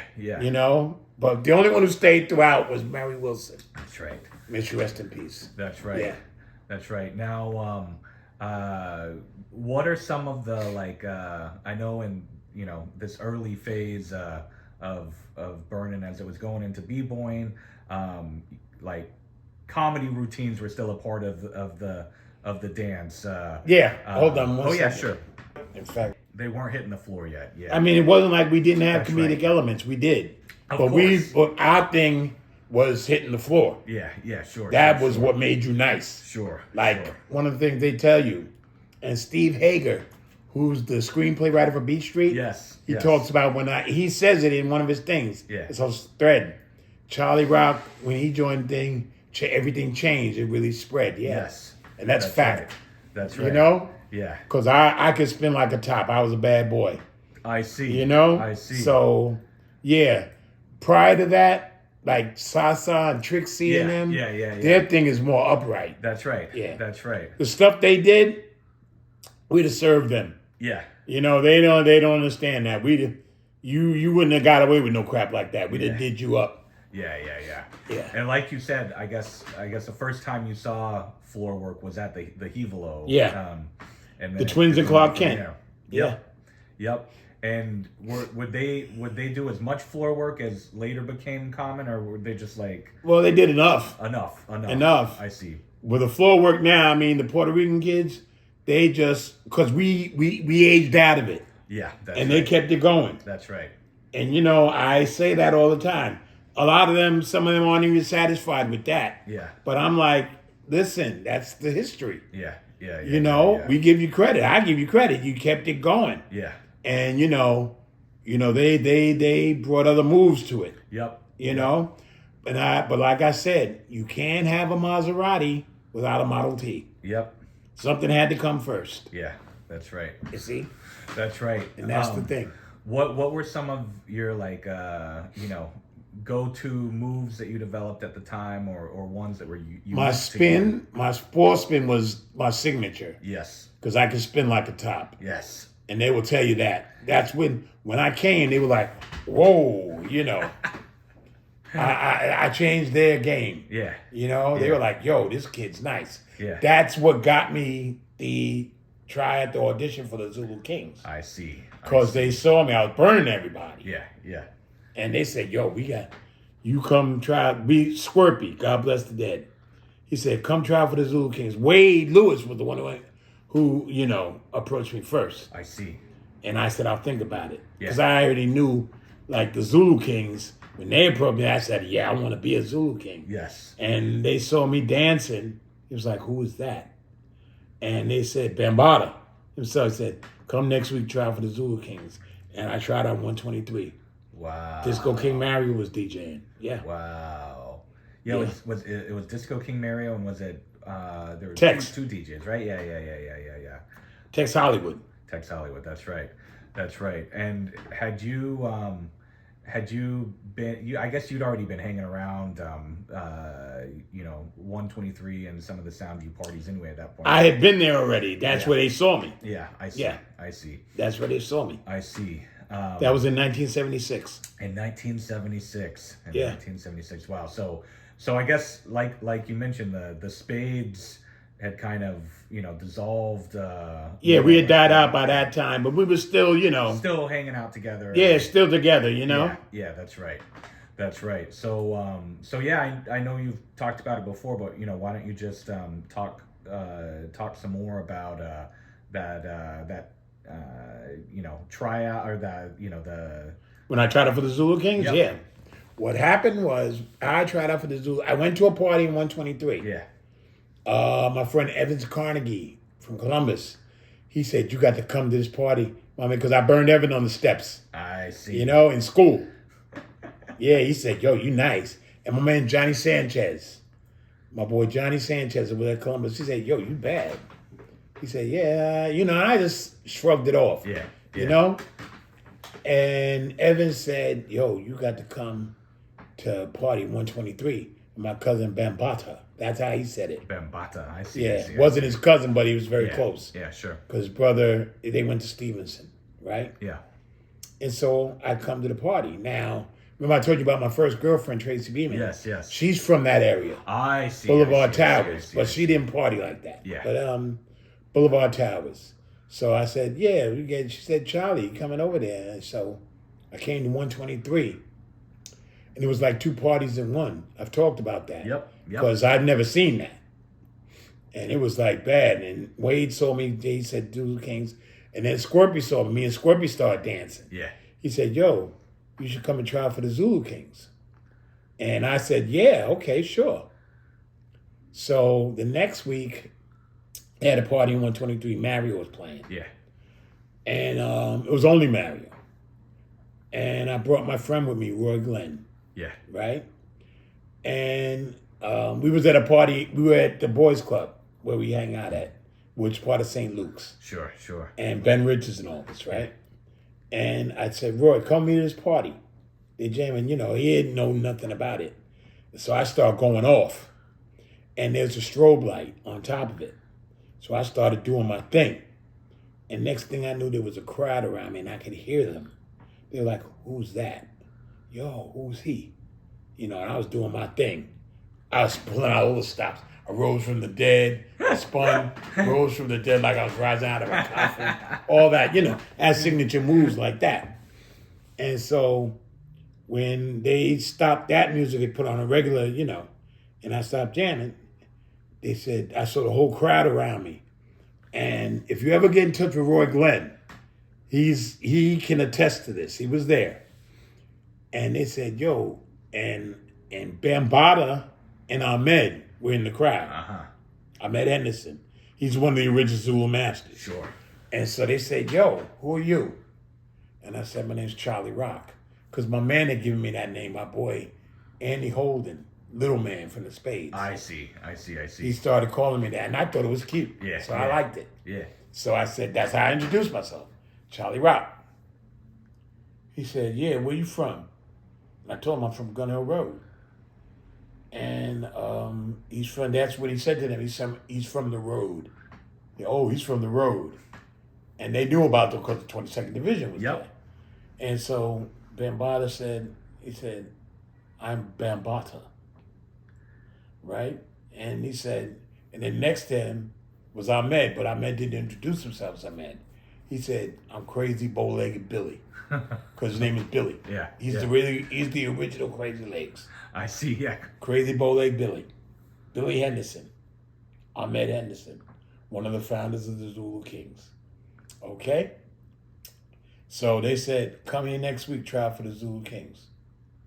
I said, okay. And so I told, I'm going to try for the Zulu Kings. So that Friday was a Friday night. I came. They were waiting for me because that whole week they had been talking about this dude who came and was burning everybody. Wow. Me. Wow. Okay? I didn't know this. Yeah. But, I found this out later. They were ready. So they said, we got somebody for you. You're gonna dance against the African Prince, which was Jonathan Lanier. That's right. All right? So Jonathan, and it was me and a brother named Dwayne. We were trying out. So Zambu was doing his moves, and Dwayne started doing his thing. Then I started doing my thing. And they said, and I could hear Biggs and them and Monk in the crowd. He ain't that nice. He good over here. And Vanessa, who was Big Sister, said, he's bad. People were like, oh, he's nice. So finally the trial was over. They pointed to Dwayne, and they said, Dwayne, what is he? Said, he's a Shaka Zulu. And then they pointed to me and said, what about him? And Bam's exact words were, are you crazy? He's a Zulu King. Uh-huh. And that's how I became the first Zulu King from Uptown. Wow. Yep. Wow. Yeah. Now, clearly by this point, you were already a phenomenal dancer. Yeah. I was wondering if you could talk a little bit about, was it just like innate talent you had, or would you practice like on your own? Like how I practiced in my house. Yeah, I practiced in my house. Yeah. I found a copy of Shaft in Africa. Okay. Found it in the bins of Woolworths. Wow. I was with my best friend from science, James Murphy. on Fordham? No, Road? Harlem. Okay. Oh, in Harlem. Okay. Yeah. Harlem. I said, they got Shaft in Africa. And my best friend, James Murphy, may he rest in peace. That's my daughter's godfather. Okay. He was in Bronx Science with me. I see. That's when I used to hang in Harlem with him, because I used to hang on 145th Street. Yeah. Now, I'm going to tell you, because I'm going to get around to my biological family. Yes, of course. Yeah, but I bought the copy of Shaft in Africa, and then I found a copy of Corazon, Creative Source. Okay. And I used to put them on in my room, not my room, the living room. I didn't have a room. Sure. And I would move the thing, and I practiced my moves there. Wow. And so, then I would practice my moves in the center. We had a room. It was a vacant carriage room in Gun Hill. And that was like a center for us. So before, they actually have a real center now. Yeah. But then they didn't have that. So we practiced in there. Me, B. Herrock, Seti Mo, that was the Gun Hill crew. Wow. Yeah. Perry Boucher. We were all baby Spades. Yeah. Wow. Now, did your father ever see you practicing? No, he wasn't paying, Yeah. It wasn't about what I was doing. He didn't, Of course. Yeah. Wow. So, and then on top of it, I used to listen to a lot of his records because I was a jazz enthusiast. Of course. Duke Ellington was one of my favorites. Of course. Duke Ellington, Jimmy Lunceford. Absolutely. I was, into all of that because I was a musician. Absolutely. So, yeah. Were you still playing instruments at the time you were No, I had stopped. By the time I left junior high school, I stopped. I see. That's the one regret I have. I wish I'd have kept playing. I see. Wow. Yeah, I know. Yeah. And that was all just, I guess, through the school music program. Yeah. That, right? They didn't even have that anymore. I know. Yeah. I know. Sad. I know it is. Wow. So why don't you talk about, one of the things that I think I've heard you talk about before that's a very interesting thing is, maybe some of the women that were dancing at the time. Were there very many women? The Zulu Queens. Around? Absolutely. The Zulu Queens. Yeah. There were more women dancing in the early part, the burning That's era. right. That's right. Like my girl, Deedee Lawrence, Delia Lawrence, Deedee Lawrence, Dancing Deedee. We had a girl, Yolanda Miller, Pokey. And when they used to come to parties, people used to be scared when they would come to parties. Because Deedee and Pokey was going to burn them. They burn them, huh? Yeah. And, you know, you had on West Side, you had people like Sister Boo and Dancing Doll and all of them. Of course. They were on the West Side. Of course. But as we started hitting the floor, you saw less and less females. Some that I could tell you. Yeah. Kim Taste Anderson, who's like family to me. Yeah. May she rest in peace. Trina George, who was Zulu Queen Trina. May she rest in peace. And Sheila Buggs, who now goes by the name of Malcolm. She's gay. I see. But Sheila Buggs was bad. Yeah. She could dance. And the Zulu Queens, we had Vanessa and Lisa. They used to dance. But they were like, they became too fly to be, you know. And then Jill, Jazzy Jill. You know, as we went to the ground, you saw less and less females doing it. Sure. But Kim and them, they still were. Sure. Taste, yeah. Absolutely. And what about, you know, you've named a lot of spots already where this kind of dance was taking place at the time, but yeah. But talk about some more spots around the Bronx that you could go to. Well, you see, you had the Dixie Club. Yep. And the Black Door. Yeah. Those are places where Flash was playing. Sure. You had the Hevelo, of course, the Executive Playhouse, before it became the Sparkle. Yes. You know, we go back, if you're original, you go back to before it became the Sparkle. Yeah. But most of the places were like gyms. Yep. Columbus Boys Club, Webster PAL, a lot of jams went places. Of course. Herc played there a lot. Absolutely. Webster PAL, 123, 131, 125, you know, 167, which is where Peanut got killed. Sure. You know, they were mostly clubs. Yeah. You know, like gyms rather. Yeah. Mitchell Gym. Mitchell Gym, which is where Flash used to play. Mitchell Gym was awesome. Yes. Mitchell Gym, yeah. That's where you hear Little Debbie and Little Terry. Yeah. They say somebody say ho. They created that there. Right there, right? We thought they were crazy. They would be like, somebody say ho. They be running around the park. Yup, whoop, whoop, whoop. They be making these crazy noises. Yeah, we thought they were crazy. They created it. Yeah. Wow. They created it. That's a fact. Wow. And see, a lot of people, if you didn't go to those parties, You want to know? You wouldn't know. Flash parties, like I said, they had the Casanova crew. Listen, if you wasn't down, you might get robbed. You get stuck up or beat up. I know. So, you know, a lot of people were scared to come to those parties. That's right. Yeah, people you hear people now talking about how all the parties were peaceful and all that. That's bullcrap. Bullshit. And those of us who were there know. Yeah. You better not come there and nobody didn't know you. Yeah. You leave without something. That's right. That's right. You know, I saw many a person walk home in the wintertime with no coat. That's right. Because their sheepskins got taken. That's Or right. the cornfields got taken. Yeah. That's I right. saw that. I know that for a fact. That's right. Now, it's interesting you mentioned sheepskin because one of the things I wanted to ask you is to talk about your developing sense of style at this point. Like how I was a interested in this Quarterfield. I stuff. had Quarterfield, you know. Quarterfields. I got pictures of me with Quarterfields on. Yeah. I got a picture they sent me of me while it's me, Bambada, and Chubby. Yeah. Standing together. Yeah. I don't know where we're at. But I have on a sweater, townhouse medallion. Wow. You know, girls used to give me bracelets because that was the thing. That's right. Girls give you bracelets. You collect. I had 2 or 3 bracelets because I had 2 or 3 girlfriends. Uh-huh. You know, all that kind of shit. Yeah. Wow. West Indian bracelets. I had gold bracelets. You know.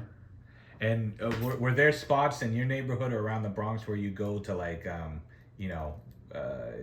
acquire some of the things Yeah. you We had did? a place down in Freeman Street called Jew Man. Oh, sure. And that was the place we used to go for mock necks and things like that. Yeah. And I was getting money because I was hustling. I was selling drugs. Oh, and everything. sure. So I would go to AJ Lester's. Okay. Oh, wow. Sometimes very rare, but I would go there. Yeah. When I was a kid, because I liked to dress even as a boy. Yeah. And I used to wear matadors and Playboys. Wow. And we had a store uptown and called Victor's. Okay. Where was that one at? White Plains Road, White 218th Plains to Road, 219th Street. Okay. And that's where I got my first pair of matadors, Diamond Jim matadors, you know, stitched shirts. Yeah. shark skin pants, Oh stuff my like that. God. Yeah, Wow. Sharp dressed. yeah. Even kid. as a boy, yeah, Wow. yeah. Wow.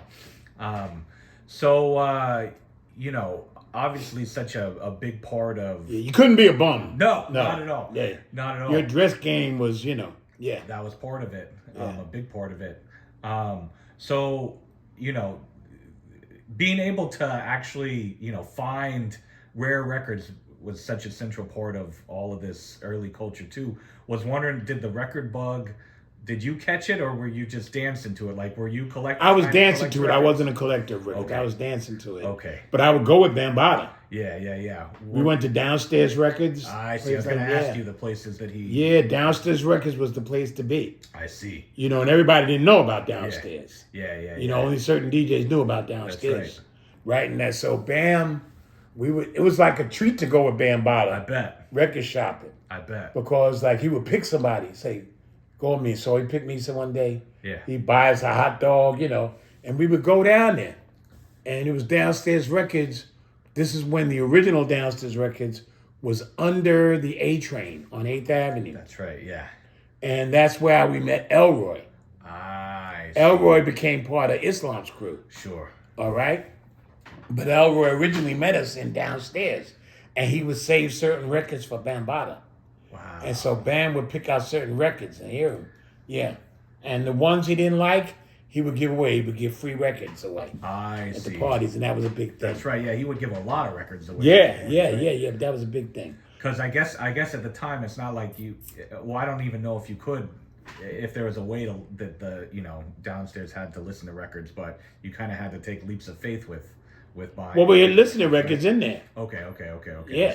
I see. We listened to records in there. I see. I remember when Bam, I was with Bam when he bought Mambo No. 5. Oh, okay. Not the one, not that new one. not the new a one, little the bit old of one. that's I know. crap. Yeah. I'm talking about the b-boy jam, That's Mambo right. No. 5. That's right. Bam was responsible for expanding the canon of b-boy records. Yeah, Because yeah, Bam yeah. played jams, he hunted for records, and it was something. Wow. So we Bam Phenomenon. He was the one who introduced that. Yeah.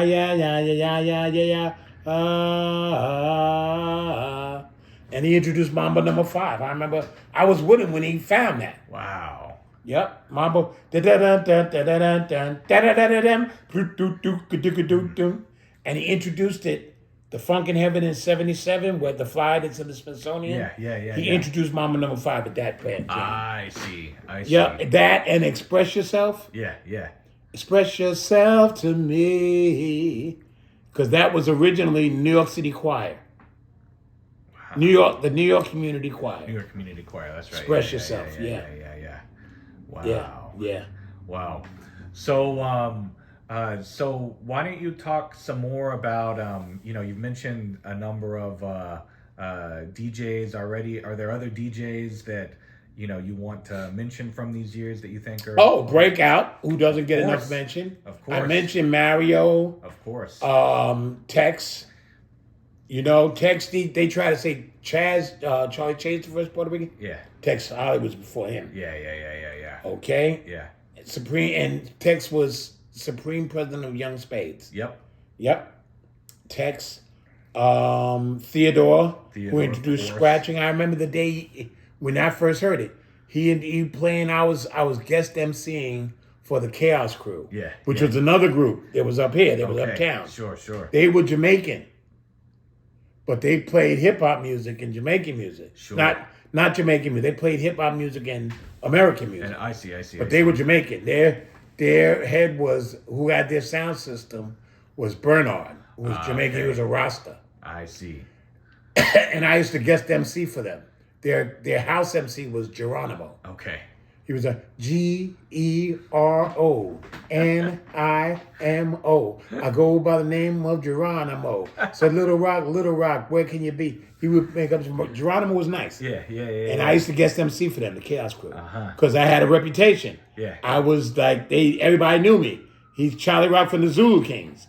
Zulu King Cholly Rock. I had a reputation. Absolutely. So the Chaos Crew, DJ Breakout.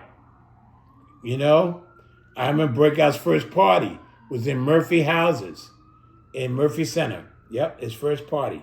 Before, when he only had KK, the voice of KK Rockwell. Yep. Wow. I was at Shaw Rock's audition. I was gonna ask you about Shaw Rock because I know Shaw Rock and Breakout are close too.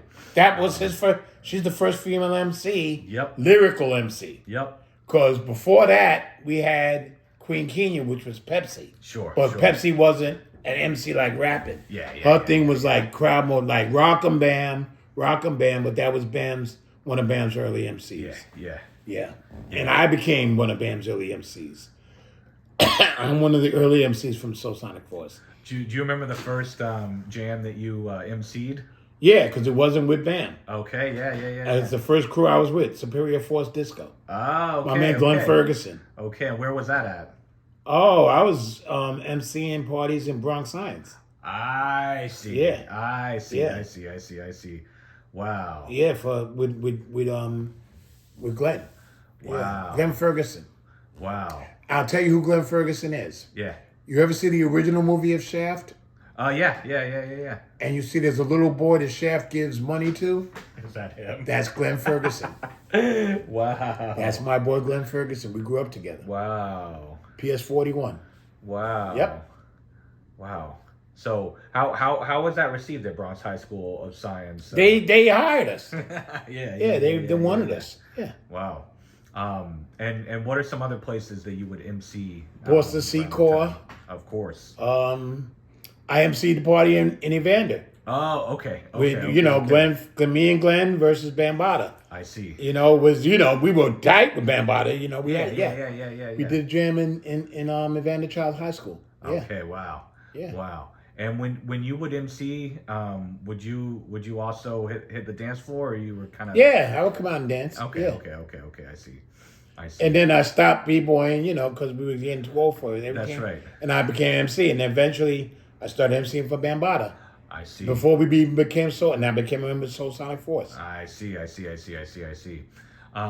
Now, when you were getting, when you were aging out of b-boying, and eventually, the next generation started. What was your impression of, the direction that they were taking things?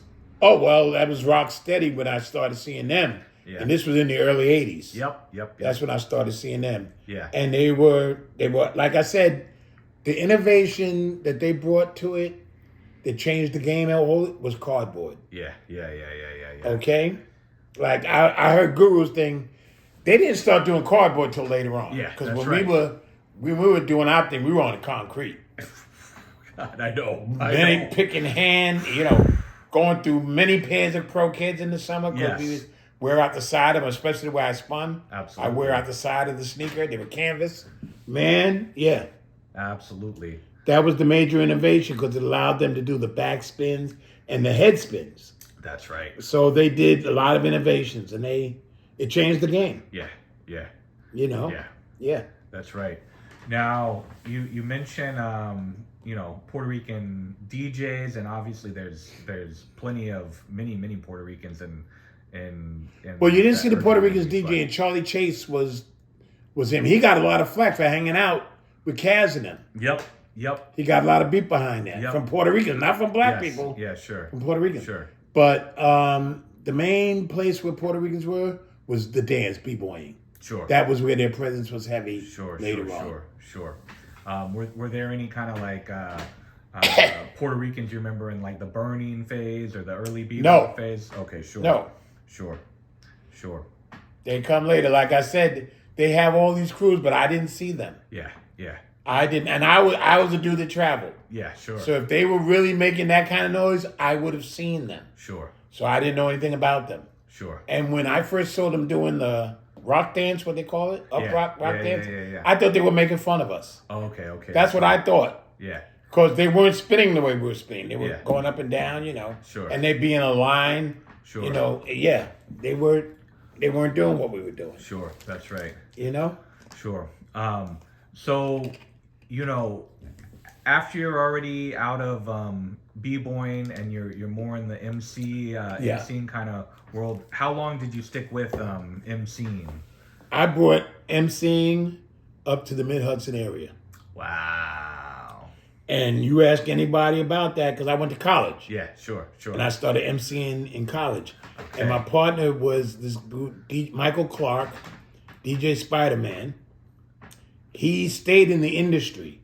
And he actually got hurt. They had a big fight with New Edition versus Guy. Yeah.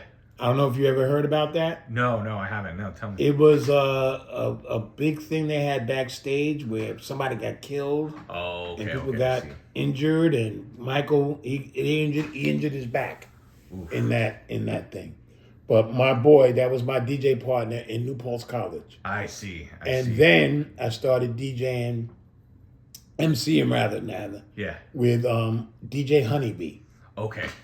And they became my major people. Yeah. We started DJing in a club called Jackson's Lounge. Okay. They actually fired the DJ. Wow. Yeah.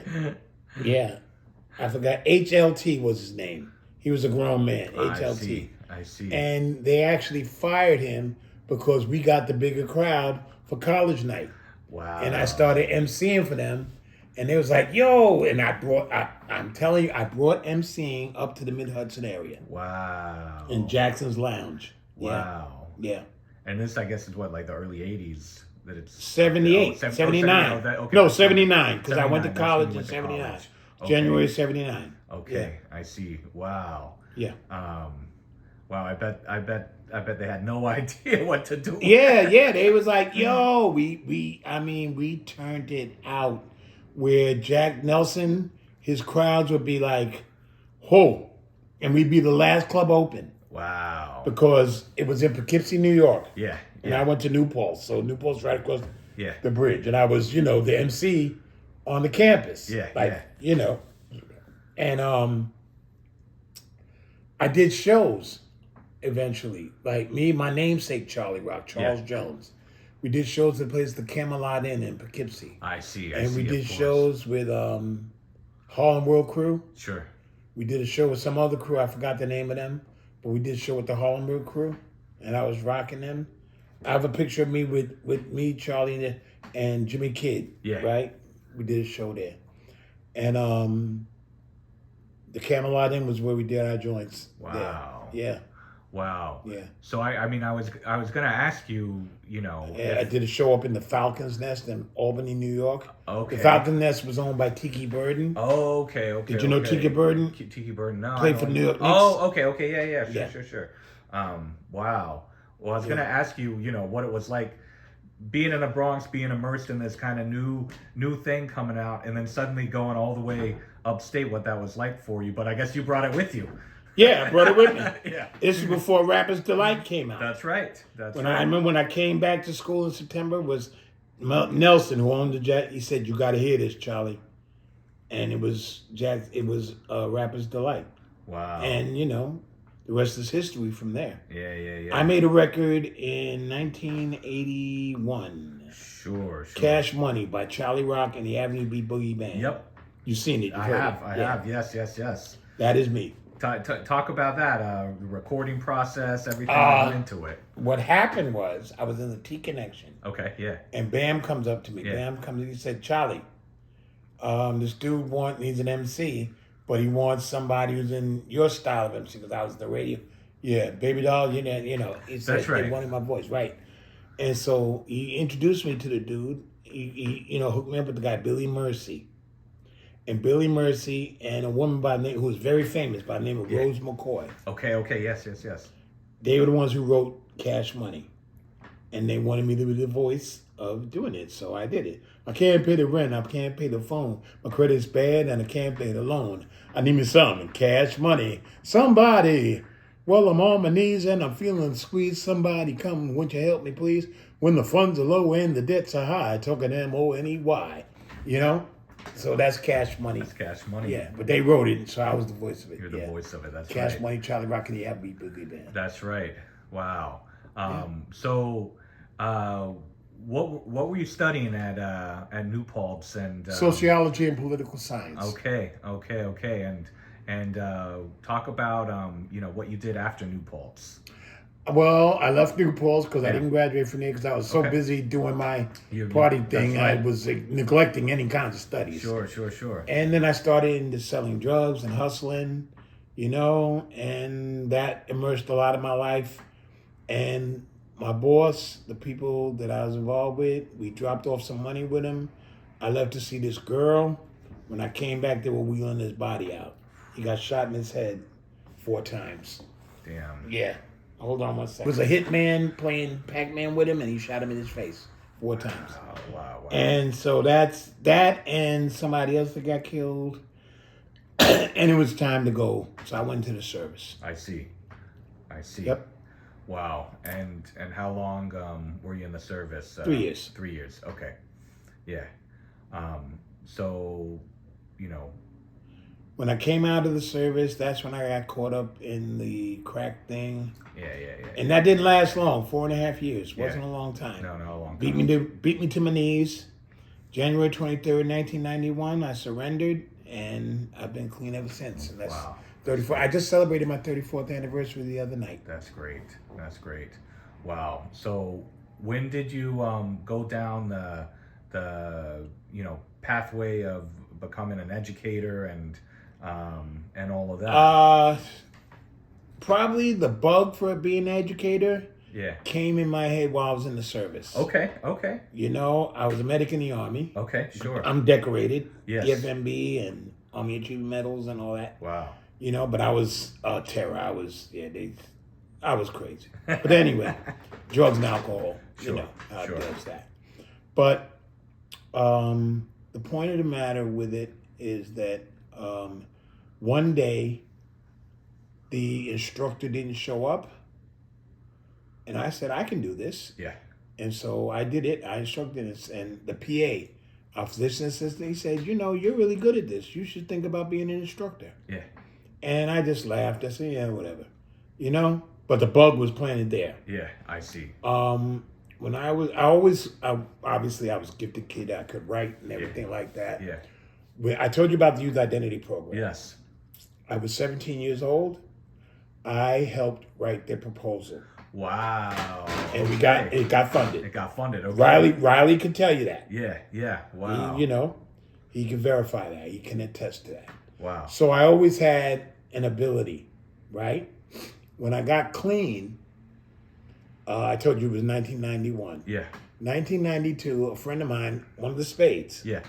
my man Angelo Hinton, Sex Machine, Yeah. he came up, he said, Charlie, man, they looking for people to do this stuff. He said, I went, but I couldn't. He said, but I know you're smart. You could probably do this. I said, all right. And I went on the interview, Columbia University. Dr. Willie Tolliver and Dr. Andrea Ivanoff, who's a woman. Yeah. And I interviewed. They liked what they heard. And that began my career in HIV education Wow. and public health. Sure. And I've been in that field ever since, 30 Wow. some odd years, until Wow. I had to retire due to health issues. Sure. But that's what, and I was good at it. Absolutely. I'm good at that. Absolutely. Were you working mostly in the Bronx or all around New York City? I worked in Manhattan. Okay. I worked in Harlem. Yeah. When I worked in Manhattan, I worked for an agency called Chickatelli Associates. Okay. I traveled around the country Wow. and did stuff. Wow. Did education workshops, yeah. Wow. I left there a senior health educator. I was senior trainer. Okay. Wow. So quite a life story. I mean, from Yeah, I've done a lot. Absolutely. I've been a busy man. Absolutely. So what as you're in the 90s and early 2000s and 2010s and all, and obviously hip hop culture continues to evolve over the years. How have you related to it, and what's been like your reflection on the evolution of hip hop over I the years? just smile because I think from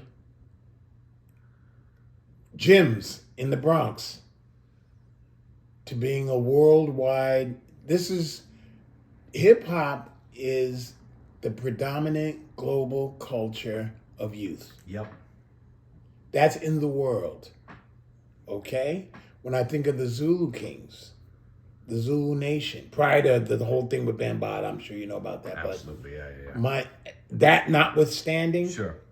which started in a housing project in the Bronx, became a worldwide organization. There are chapters of the Zulu Nation in Australia, in parts of Africa, I believe, in France.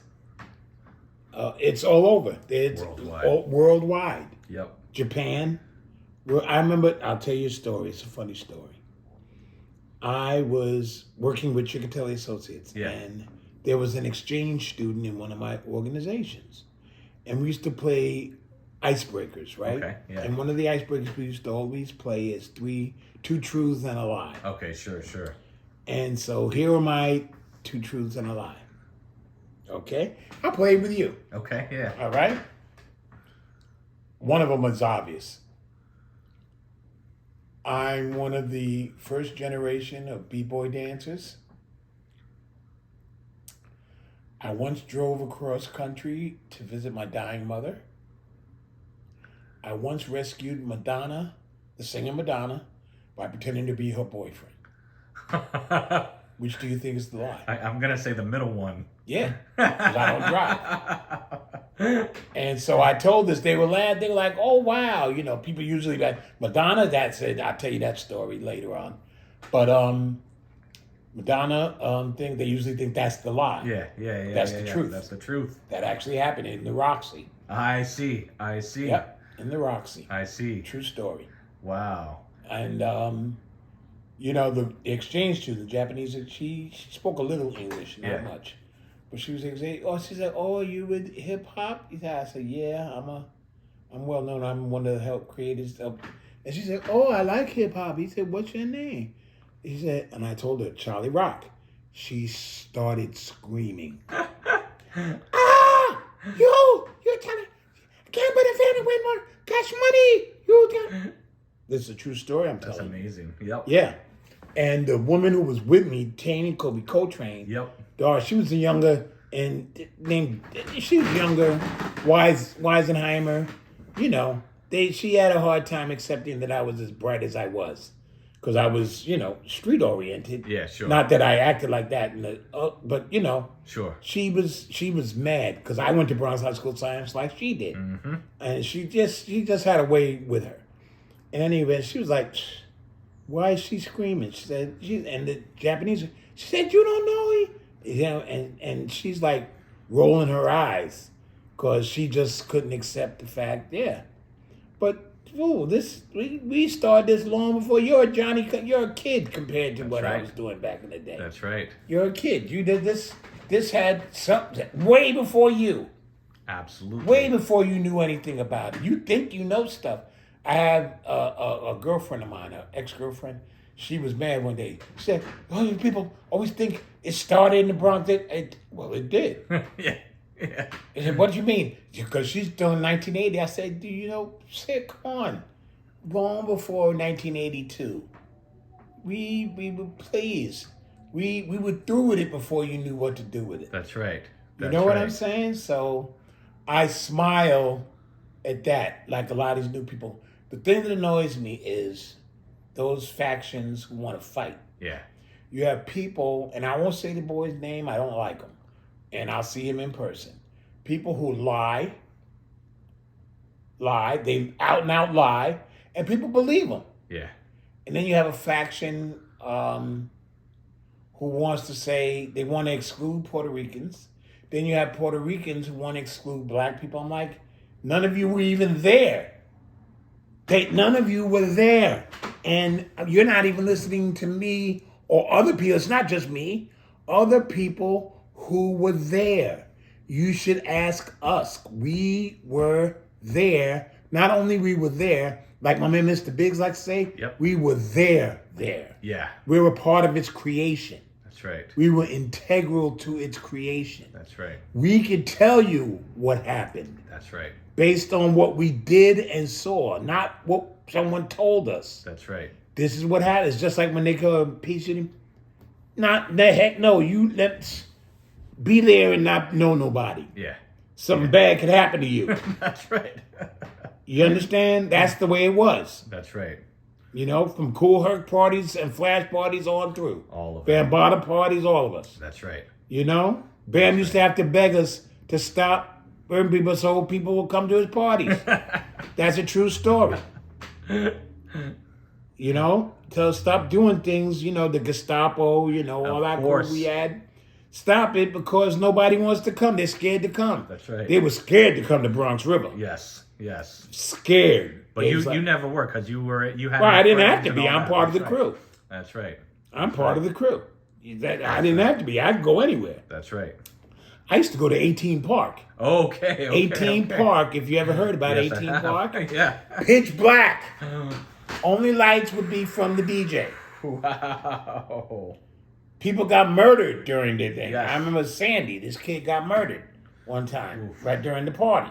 I remember when Peanut got killed. Yeah. I was there. Yeah. You know? We're like, listen, come on, man. You know? You had to be down. Down by law. That's what we call it. Down by law. Down by law. That's right. That's right. If you weren't, something could happen to you. That's right. That's right. Well, so, you know, I have a couple final questions for you, which we'll get to in a second. But before I do, want to make sure I ask you, this is coming full circle in a way, you know, because you started with your adoption story. Yeah. Let's talk about Michael and... yes. My adoption story. So, now keep in mind, I've known Tiny since Casanova days. I bet, yes. Spade days. That's right. I've known Tiny years. Right? No idea, because they didn't know I was adopted. Nothing. Yeah, nobody knew. You know, only a couple people knew that. Like Riley. Yeah. He knew that, because he knew my father and mother. Yeah, yeah.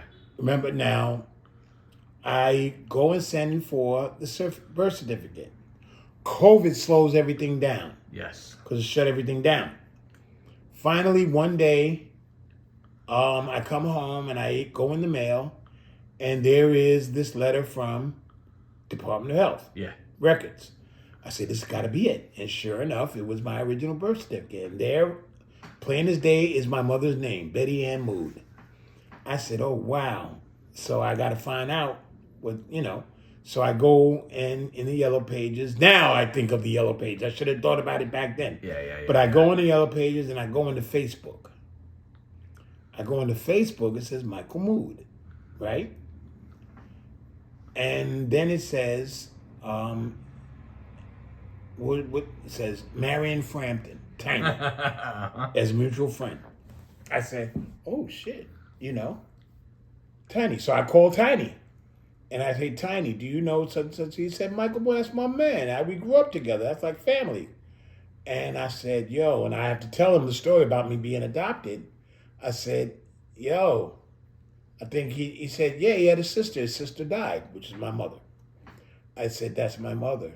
Michael's my uncle. He said, I'm going to straighten this out right now. He called Michael. And I said, do you have family in Charleston? Which is where my family's from. My mother got pregnant in Charleston. I see. Okay. On a summer vacation. I see. You know?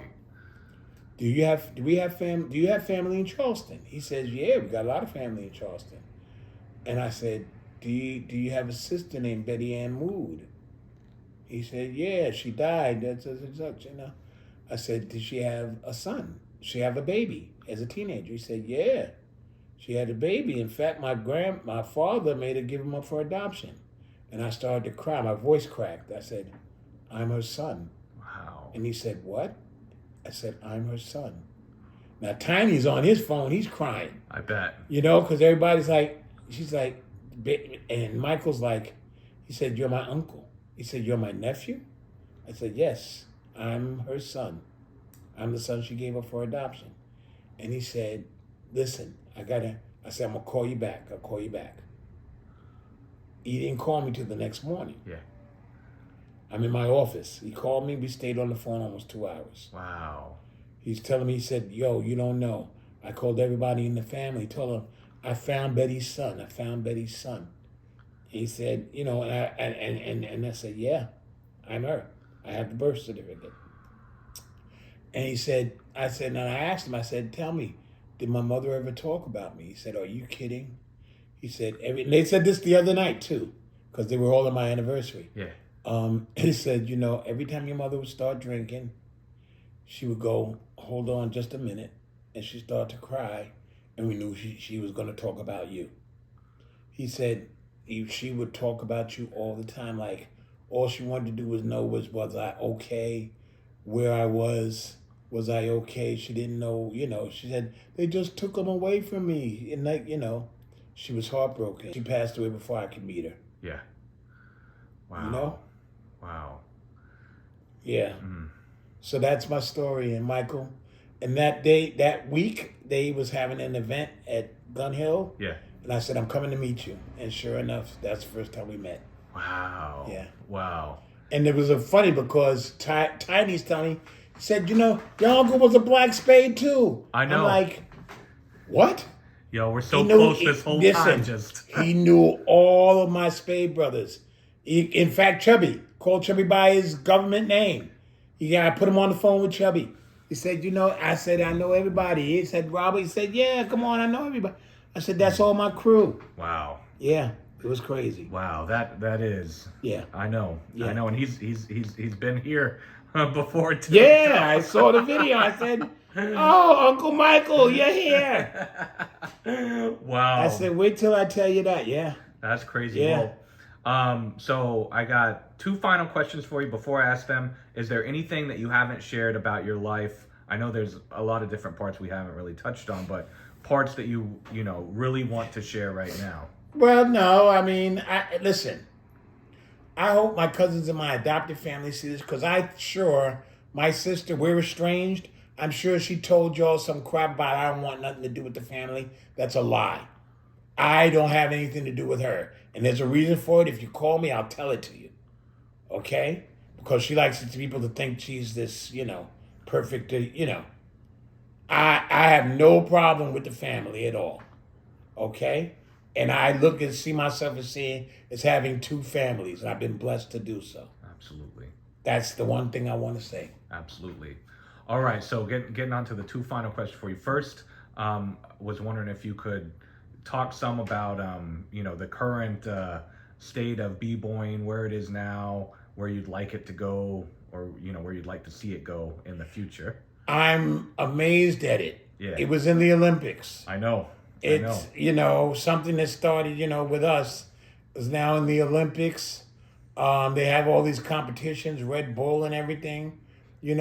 I just want them to understand that it started somewhere. Don't try to just, because too many of us are alive who can tell you differently. That's right. Don't start that. And don't make it a big culture thing like blacks versus Puerto Ricans, because that's bullshit. Yep. That is such bullshit.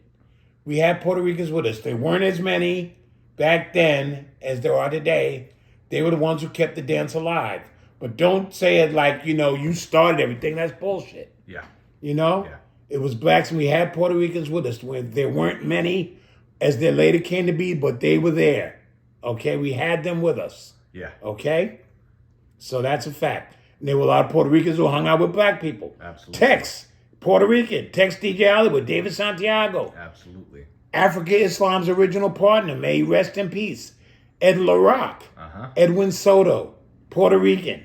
You know what I'm saying? Charlie Chase. They'll tell you all these things. Yep. My first girlfriend, when I came around there, Brunilda Rosario, Bruni. Puerto Rican. That's right. And shit, yeah. That's right. We have B-girls with us, Texas sisters, Maggie and Lilo. Lilo, may she rest in peace. B-girls, Wow. Yeah. Wow. So stop that shit. Absolutely. And I mean on both sides. Puerto Ricans who are trying it, and the FBA people are trying to exclude them. Stop that bullshit. They tried to vilify me with it. Because I told the truth. What kind of bullshit? You must be crazy. And the dude who's putting the battery is the liar. Liar. Too young to have been in there. A liar. Absolutely. So, final question I have for you. What does the Bronx mean to you? That's my home, birthplace. Yeah. That is my home, has always been. I'm a Harlem kid hanging out and running around, but the Bronx will always be my home. Bronx River is my adopted home. I'm from Gun Hill, but Bronx River and Bronxdale, Soundview area, that is my second home. I am a native of that, and I claim that, to the day I die. Gun Hill never ran, never will. That's right. The boogie down. I'm from the boogie down. That's right. Well, Cholly, thank you so much for taking all this time. Really honored to have you a part of the archives here at the Bronx. It was my honor and my pleasure to do it. And I appreciate you guys for chronicling the history.